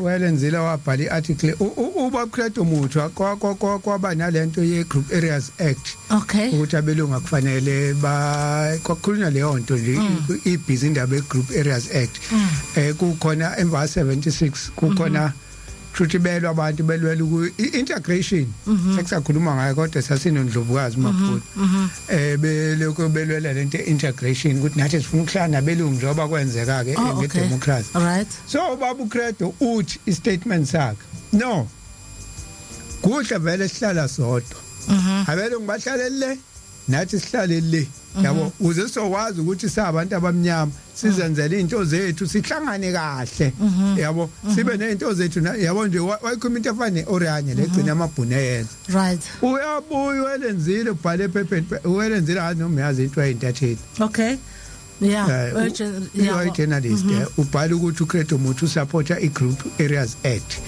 yabo wabhala ke leyo nto yakhe ayibhala isifika kabuhlungu manje ifika kabuhlungu ngaleso sikhathi youth yavutha yabo yafuna ukumbulala ke youth then ekugcineni kuyathiwa athi no man sa iphepha le media le yahlanezela inkulumo yakhe and yabonakala inkulumo yakhe ukuthi kahle kahle ayi right ngoba iyabhedela into integrate ngoba integration man integrate akwelungu igcina ingwini banigwinye banifaka iculture yabo njengabantu abahlala esilungwini thina kunengane engakwazi ukukhuluma isingisi ikhuluma isiZulu ikhuluma isiLungu yonke nje isiko empilo labo selisilungu so baba uCredo wayethi no izosigwinya lento asipeleni ukuthi sikhululeke kodwa sise indaweni zethu ileyo angidlule ngoba ngeke siyayigoqa manje siyamlalela ngithe abantu bangasindiseka balinganisa ngayo baba uCredo ngalinganisa ngoShembe uShembe wathi sithenga indawo nayo ke le ngithi menyanga kade imhlasela uShembe ukuthi wathi kuthenga indawo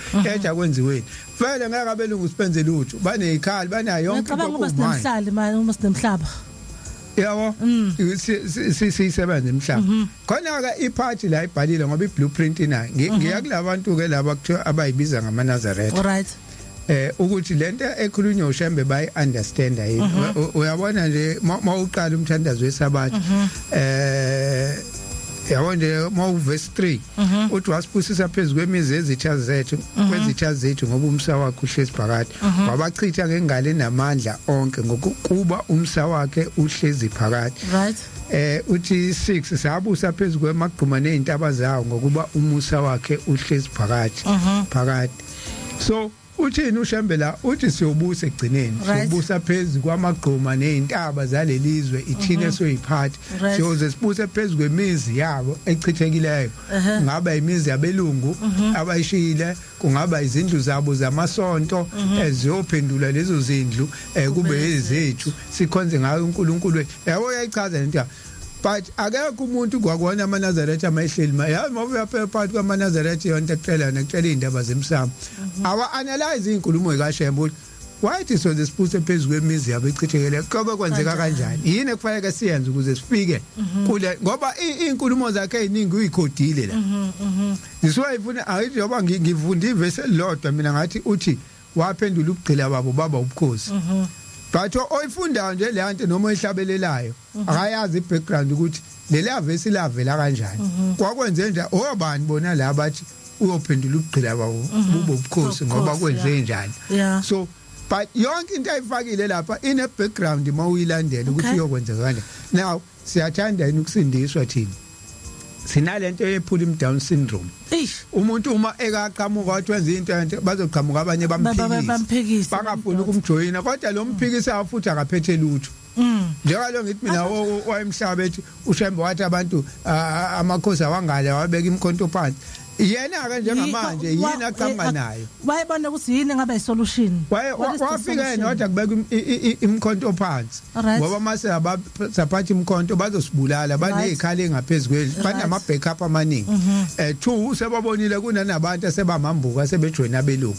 against futhi uZulu but the solution is asuthengeni unayo isolution yabo akusizi kufika ukuthi abantu abenze kanje la kodwa una solution bafa abantu mase befila abantu futhi usuthi usuthi yabo ay ngizwa kahle 17 minutes after 11 isikhathi Dimbani Dabenhle hello welcome webamdabenhle i-Pulling Down syndrome igcwele iningi futhi khona njengoba sokuba khona social media uThabo ngingabhala into ngaye people are going to attack uThabo without analyzing lento engizobe ngisho mina ngoThabo I can say anything negative nalo wamphilisa ozazi ukuthi uphila nje namhlanje wasiza uThabo uzobe kulabantu laba abazobe bemdonsa nabo because mina ngibhale into without checking facts Dimbani 2 minutes wakho nje ukuthi uanalyze before ngikumlalela.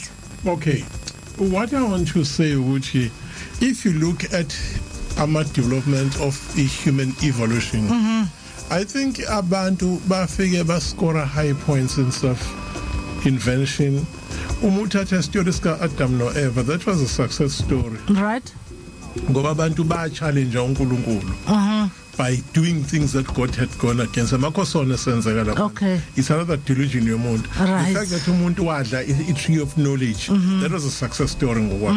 Hayi nje ukuthi abantu bona, you can't say if you are seeking knowledge then So usunesona. It's one of the biggest hogwash I've ever seen revised by humankind. Banjalo abantu. But saying concluding a social network. Social networks or social platforms, they have a devastating effect in the entire manje and ngiyayidabukela. Ukuvuka ekseni uthatha ifone ubusuthuka ngenhlamba abantu uthuke isilisa ngenhlamba usisho usicekele phansi isithunzi sesilisa, then there's something devastatingly wrong now. Ukuvuka uthuke isimame, there's something wrong now. So social media in a negative psychological effect kuyintsha yamanjeni izo create anxiety ongakazi uzuyibona, depression, ama feelings of inadequacy. Umbuzo ukuthi can you save mankind mase kunjalo na? Already siyayibona imphumela social media go create ini low self esteem. Bese bakhona into ebhlungu enzeka engqondweni zabantu besimame, fear of missing out. Kwenzakalani bafethu, kwenzakalani, zisha ngani, what is trending? Now yonto uma ubona ngathi usele in life, it create in social isolation. Okay. Uqala ucompare nabantu uzenze into ongeyona kubantu, liyonto izo create self hatred, inzondo yakho, ukuzinyanya nokuzibukela phansi. Ngicela ukubuza Queen Rejoice ukuthi isiphi isizwe esizokhula sabantu abanenhlamba abacekelana phansi bebukelana phansi, ukulwa kwabantu besilisa nokulwa nabantu besifazane.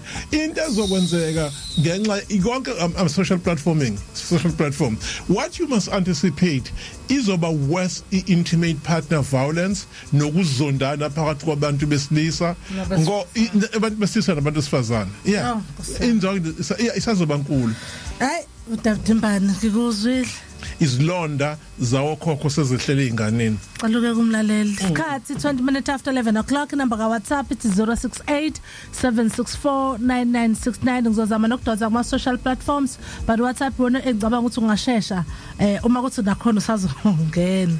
068 764 9969 068 764 9969. The question we pose today, can mankind be saved?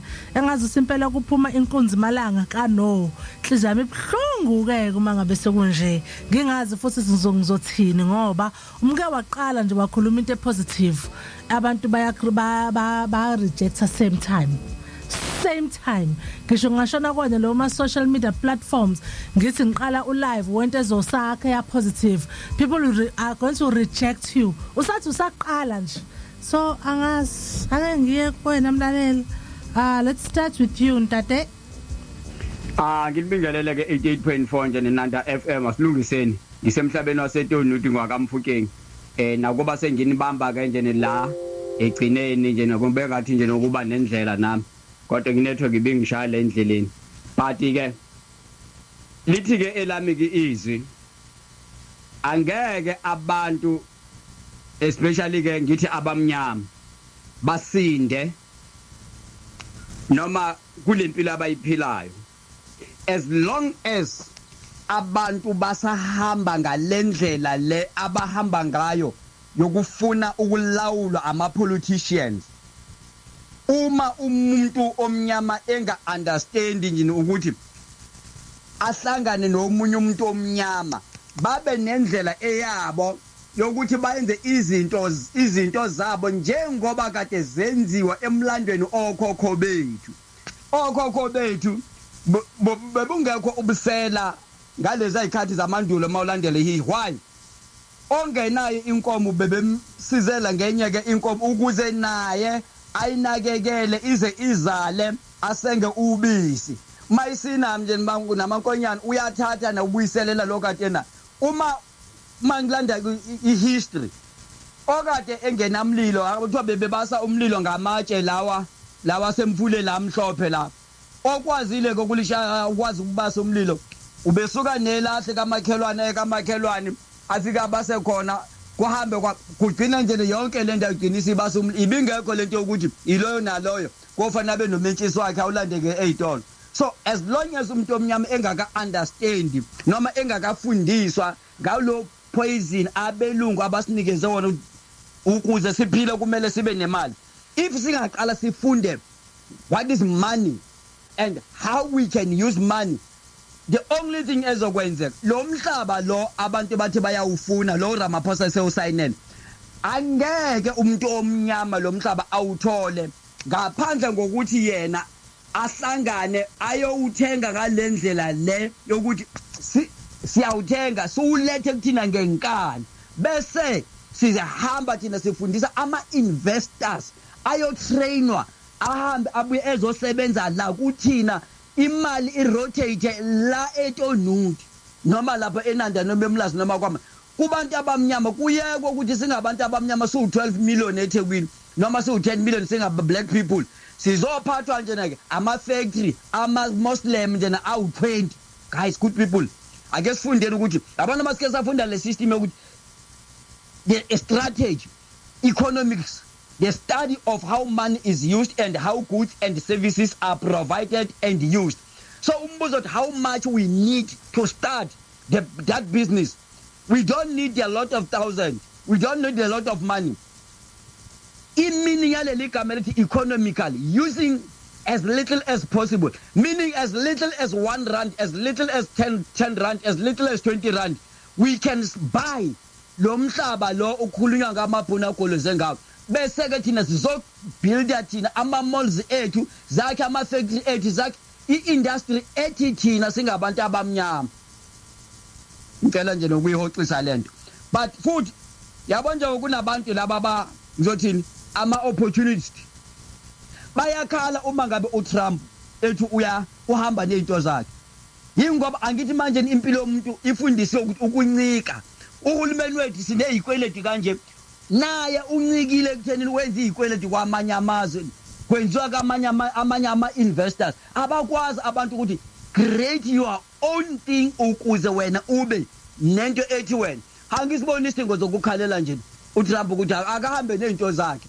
uNkulunkulu njobe sila eSouth Africa uma ekwazile ukuthatha abantwana bakwa Israel engabatshelanga nje ukuthi uma ngabe befika endleleni bazofika ulwandle livali lentsuma nesilalela la ithi amanzi avuleka ulwandle lavuleka sebeluwelile ulwandle ithi intsuma nesibili kuExodus chapter 14 verse 22 akho lithi sebeluwelile ulwandle bahamba insuku ezintathu amanzi engekho.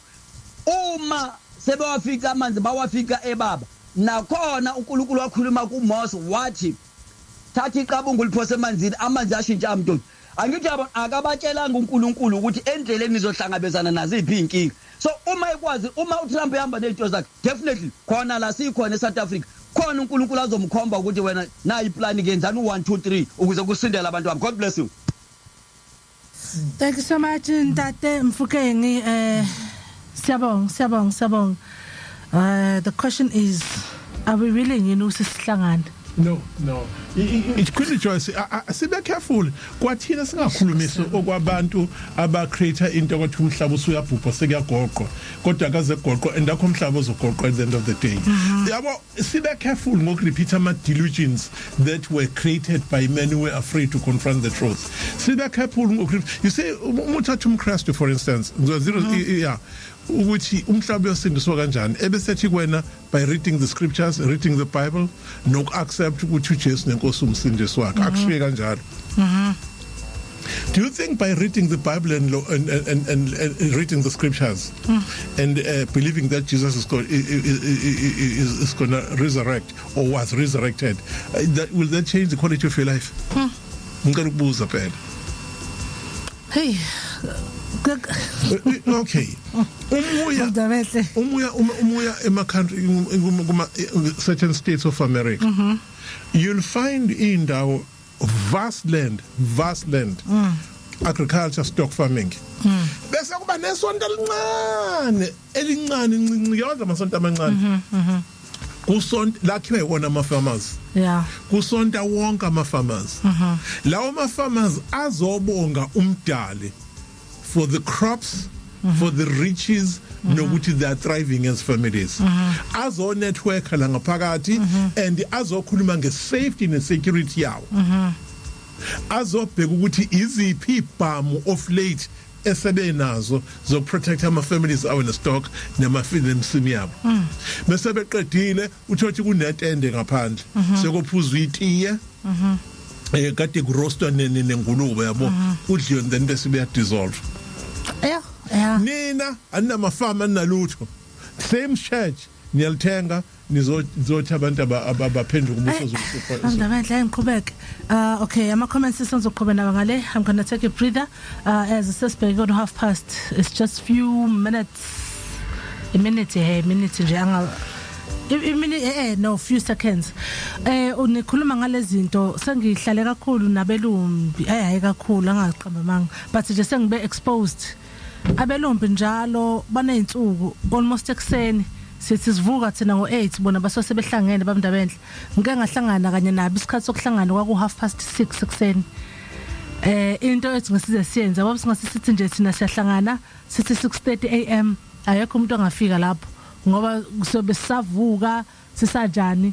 Every Friday I found out lawo ma meetings ngajoina bayahlangana to strategize the way forward as abantu ukuthi yini singayenza emphakathini wethu engabe ushintsho noma engabe umehluko noma engathuthukisa umphakathi wethu amabhizinisi futhi lokho ngikhona kwakuhoso amabhizinisi yabo and then babe memile 6:30 am and they pulled up and they were there in time. Ngasibuka ukuthi thina imhlangano njengalena sihlulwa yini ukuyibamba endaweni zangakithi because kukhulunywa nje all about inqubekela phambili ezomphakathi. Wala ngicela ukuzuma into shop ulokhozi uThabo. Yes, abantu bakithi abamnyama abangavumi ukukhohlaniswa ama politicians by telling them ukuthi no, they must not worry about Trump. America no China will save them or Putin. I don't think Putin is interested in saving South Africa. Ne. From what? Against what?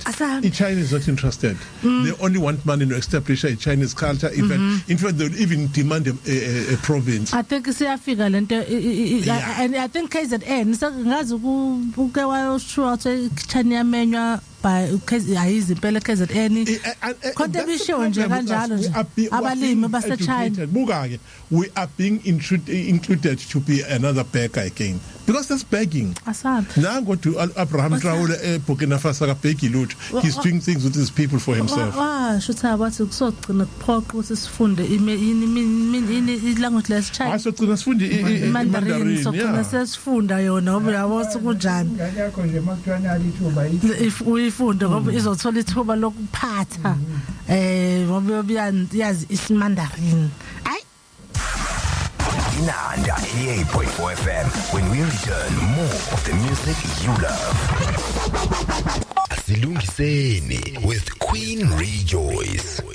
All right, njengoba sesiphinde sabuya siqhubeka nama comments la sibuza khona ukuthi can humankind be saved? Yo nkosiyami. Hey, not the way they practice themselves, not the way they're ignorant. You see, umusabanga irreligion which yakhi correctly omunye wrong, there's nothing that's going to save you. Umusakwazi ukubanga ukuthi owakho uNkulunkulu is bigger than the other god. Nokwazi ukuthi if umKristu yongena ezweni abanye bangena, they are delusional. You see, a beautiful woman looking, if you take a beautiful woman, right, when she's looking at herself in the mirror, uya acabanga ukuthi and I believe ukuthi the image she's looking is herself. But what about an ugly woman? What's what again? Oh. Yeah. Isn't that reality? Okay. Yeah. All right. Let me go to comments. Yeah, exactly. Asilungiseni ngiyanibingelela studio. According to my opinion, mankind can be saved, but mind you, religion cannot save mankind. Mankind can be saved only if we change our mindset. If can one group with a similar mindset with that of Donald Trump can arise fighting evil and force laws, I think that can make a little difference. It's pity that this generation have few people who still understand what kind of mankind is saved, just like you there in studio are passing away. Most of those who left behind, they do not understand even themselves ukuthi bawobani and what are their role to play and responsibilities to achieve. Engizama ukuveza ukuthi uma sidlula lesizukulwana kuyoba nzima kakhulu ukuthi abantu basindiseke. Ngiyabonga uDlamini. As I'm reading i-comment kaDlamini ethi njengalapho nje studio like niyahamba, and then my mind crossed uMinister Mbele and crossed umaya like hey kodwa Dlamini Yeah, that's true. that's ingqondo nje yabo. And That is true. so what is going to happen there afterwards? That is true. So can we at least angazi kanjani abantwaneni ngakho wena khanyo nezinto enjengodakhona yes idakhona njengamanje izala iplaza yeah elikhiqiza ubhontshisi ikhiqiza amazambane agcini lapho yeah lisazoba nesikole khona abantu abaseza sibukela abantu abanjengostekeni ngihlale ngikhuluma ukuthi uma ustekeni enzile le dini ngahlula abantu so njengoba ekhuluma nga like minded people iyona into esukuyidinga ukuthi abantu siyakwazi ukuthi ngithola abantu very few ukuthi ahlangane nasendlini ukuthi bese siyabona ukuthi yabo njengoba sihlangane nje su10 kuphela but hayi ukuthi zogcina su10 kodwa nje i-foundation yakhiwa abantu aba-10 yeah this is why ukuthi mangicela emsakazweni ngisuke ngihlalela into enjalo engiyikhuluma ngifuna ukuyikhuluma bese ngiyayenza ibonakala ukuthi nayi into ekade angakhulumi nje uthi ngihlale ngihlele nanda FM ngiyakhuluma khona ukukhuluma kodwa manje yini emphathekayo so ikhona njengamanje futhi ngelanga ngiyongena na umtshulwane wamazambane nanka lamazambane ayavunwa manje yes that's good. All right, and come again. I think ngisho ngaqala ekhaya kubantwana bakho uyabona uRasalam I think he's a great example.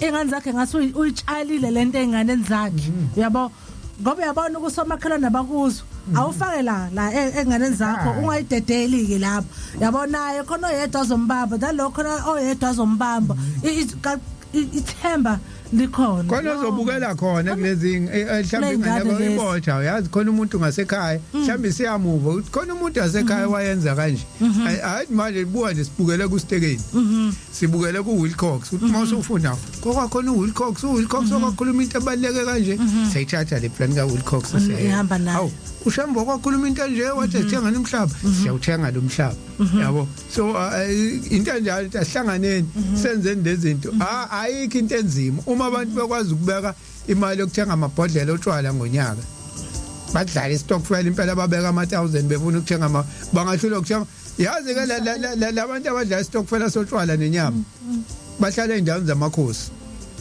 abakhokmali into yabo nje ukuthi bahambe baye enkosini bayokhonzela indawo ukutshala abathenga imbewu bathenga ucingo babe bayabelinda uhulumeni ukuthi sisazi ka department fanele sibhalele ukuthi asinike imbewu fanele sicele basinike zojojo fanele sicele basinike ucingo cha ngizothengela ucingo nifakela ucingo malungakho ucingo nje hamba niyogawula uqalo or whatever ni bayibiyelele khona into ezokwazi ukuyenza mindset ngeke kumlaleli ngibingelele kunanda hlelile hayi khona ngikhuluma indaba enkulu hayi khona nje umuntu omnyama hayi kusezinye zezinkinga ubawo nje lo ngoba esuhlele eThekwini lapha emuseum akacubungule sithole ngempela ukuthi yini inkinga isinye inkinga sibhekane nazo ngempela sinayo asinawo amafemu asinazo izikole noma sinazo kodwa yonke into yethu iselele emuva kodwa sezweni lethu hayi ezezinkinga nje esibhekane nazo kakhulu sibonge nje uzama etafuleni nandani.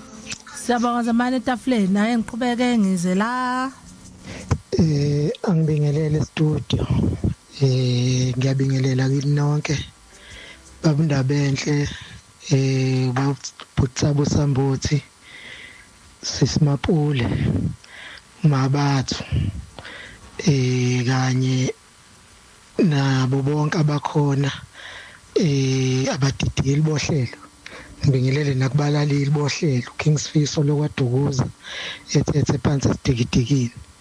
Can humankind be saved? No. Can humankind save itself? Yes. Lokho ngisho ngani ngisho kungafika uMesiya lo kuthi ulindiwe afike alifundisa uluntu ukuthi nazi indlela zokuphila ezingabakhulula zibakhiphe ebugqileni, kodwa abantu uma bona bengakafuni ukulithatha lelo qiniso baliphile ngeke kuze kubasize ngalutho lokho. For example, thina njengamanje abantu abamnyama ngazi noma ngizothi ukulimala kwengqondo yini njengoba esho nje ubabindabendle, kodwa kuyacaca ukuthi hayi khona ukulimala kwengqondo ngoba kusho ukuthi sesibone kakhulu ukwenza izinto ezimbi, sesibone kakhulu kwenziwa izinto ezimbi phambi kwethu nakuma television saze sathatha lezo zinto sayistorisha kuma memories ethu ngendlela ukuthi nathi sesikwazi ukupractice ukwenza okubi kakhulu ukunokwenza okuhle, ngoba mhlambe kuncane kakhulu okuhle sikubonayo kwenziwa phambi kwethu kunokubi.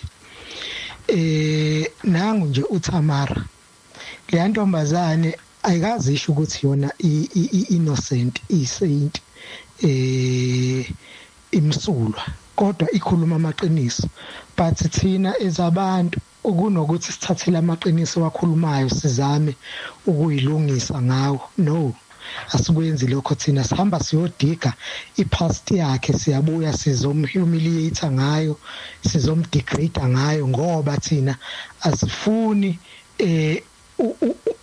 ukumela iqiniso.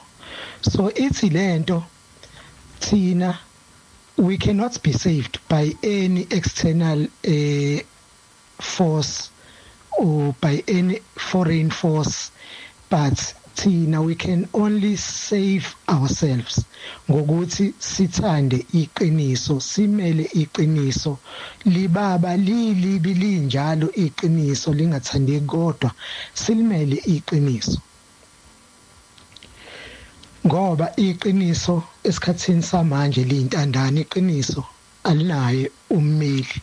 Bambalwa kakhulu abantu abafuna ukumela iqiniso, baphila iqiniso, balikhuluma iqiniso, libaba linje ngoba linjalo. Kodwa uma ngase bande abantu abazomela iqiniso, that's how we can save ourselves. Kodwa uma sisafuna ukuthi thina sihambe phekwe iqiniso, uma lelo qiniso lishaya lento mina engihleli kuyona, mangihleli kujantshi kufika iqiniso, angifuni ukugudluka.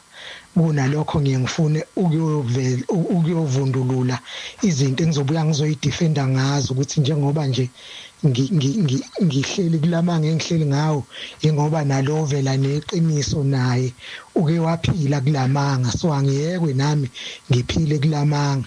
Kodwa indlela kodwa iqinile lento isisho sibe sisho ukuthi indlela ibuzwa kwabaphambili. So inkingi lapho, inkingi isekuthenini indaba inomuntu nomuntu as individuals. Uma singayijwayeza ukuphila iqiniso, that's the only way we can save ourselves, but we cannot be saved by any other thing than ourselves.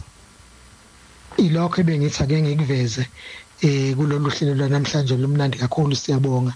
Uhlelo lunothe kakhulu, liyasifundisa, liyasikhulisa. Ake ngithathele lithuba ke bese ngehlela ngezantsi ngingaze ngilule kakhulu. Siyabonga kakhulu Kingsfiso. Yes baba.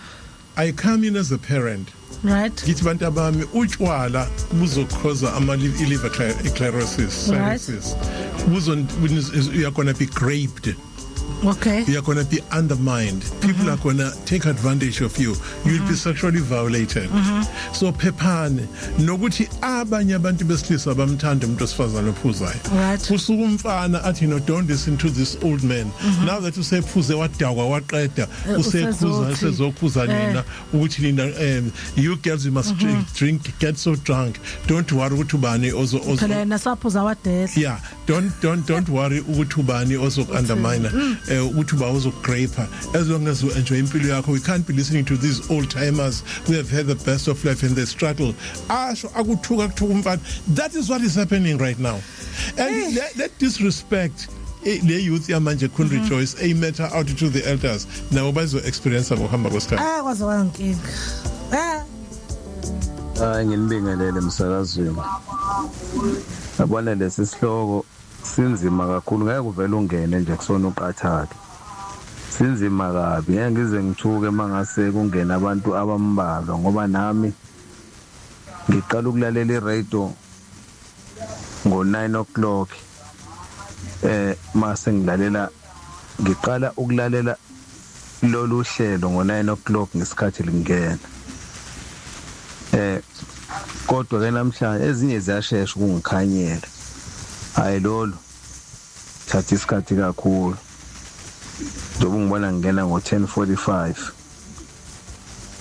Kodwa selo ngikhanyelile ukuthi into ekukhulunywa ngayo. Mina kodwa ke ngizoyibeka lapha ku lowest level la ngikhona nami. Ngiqale nje kanje, uyabona ukhona abantu abathi bangama born again, abathi basindisiwe. Kodwa labo bantu endaweni ezithile sihlangana nabo ngesinye isikhathi basidlula nokuzidlula futhi mase kwenziwa izinto.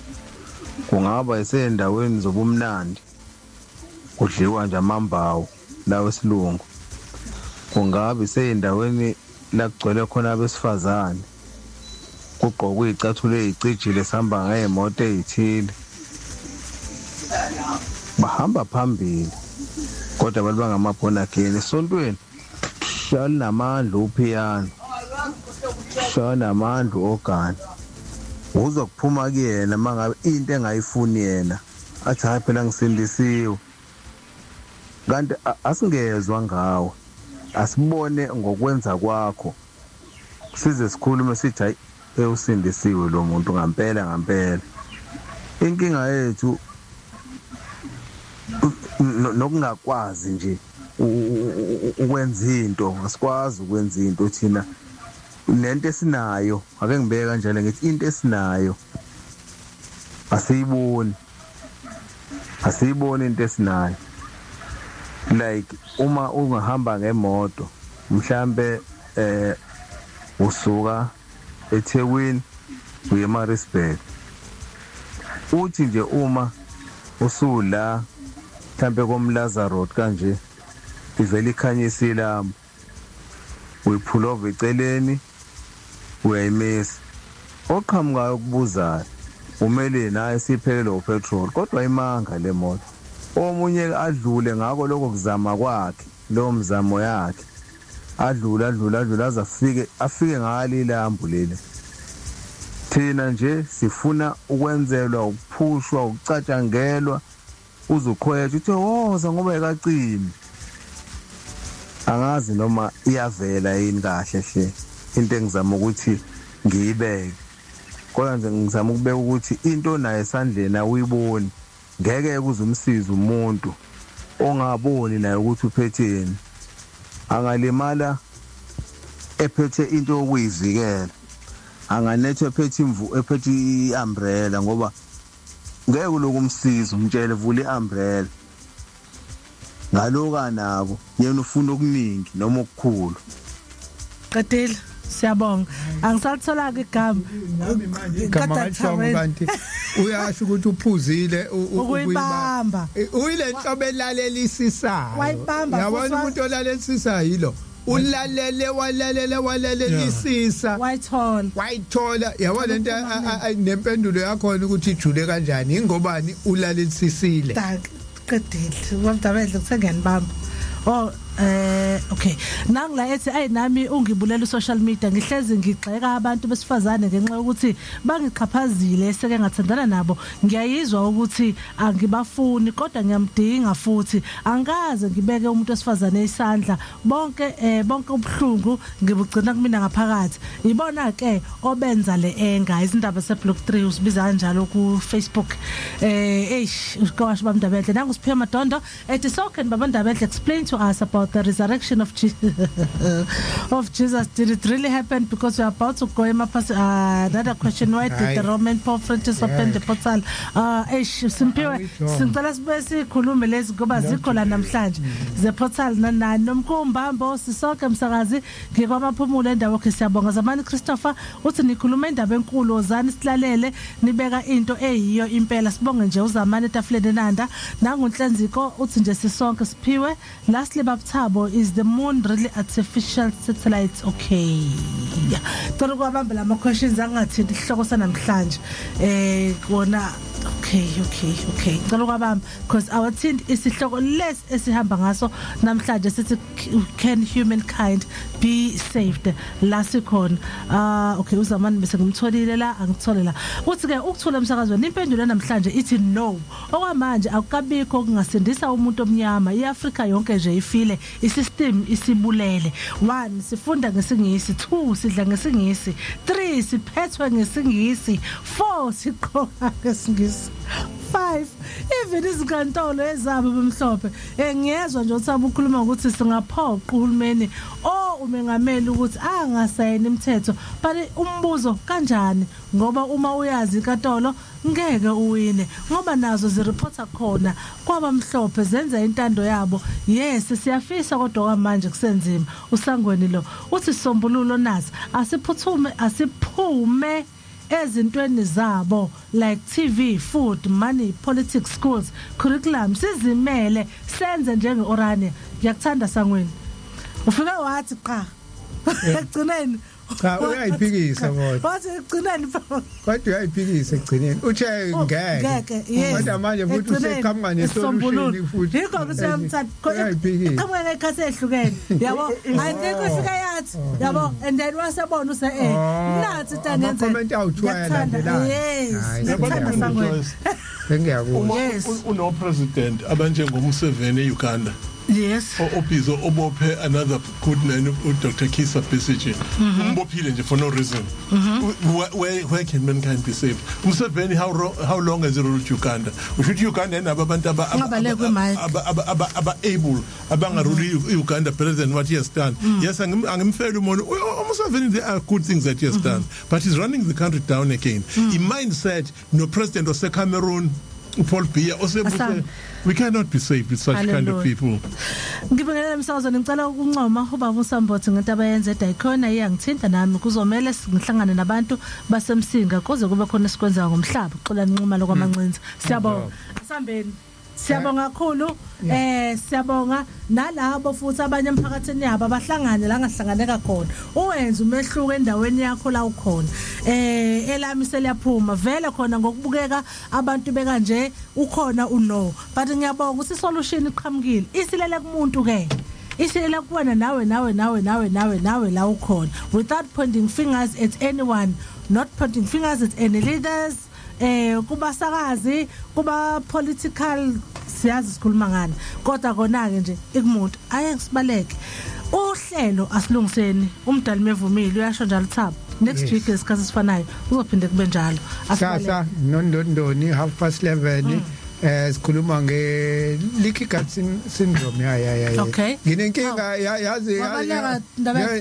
abantu abaningi njengoba sinemshini sesilabo dokotela basikenayo ya kamasho nakhona kaBest abanye bayafika namanje njengoba ngisuka la ngiyokwenza i-house call phela siphatha nemshini ephathekayo abantu banenkinga esiswini lokudla kuyabalimaza abantu base beba nale nto leaky gut syndrome lesikhuluma ngaso sizobe sikhuluma ngayo kusasa nondondo. Alright, Sabaka Sambothi 076 054 3833 076 054 3833 WhatsApp. engagagula baba 07666 33954 07666 33954 efika yimarenkili siyabonga mina ngiyakhansela uyakhatsela ama-office akephi ama-office wakho kodwa uyabhukhwa kithi ngiyabhukhwa appointment ungangifonela la ku-07666 ubhukha ukuthi cha nginey'nkinga zomphefumulo sinezengqondo size soyixazulula phansi njengaye umfethu lo othuthuka abantu besifazane ku-social media because of ubuhlungu i-anger yeah all right ngathi kubalulekile ukuthi akubone uKhanoni-ke now is up next uhambisana no Hamza with the Urban Hits Top 30 Countdown 3 to 2 12 to 3 3 to 6 Ghostikazi with the melodies 3 to 5 and then 5 to 6 exclusive sport hour ngqobizitha mphathi 6 to 9 ukhona Beloji with the World Music Show hlala emsakazweni 98.4 FM xola imncango jabulani sesingabantwana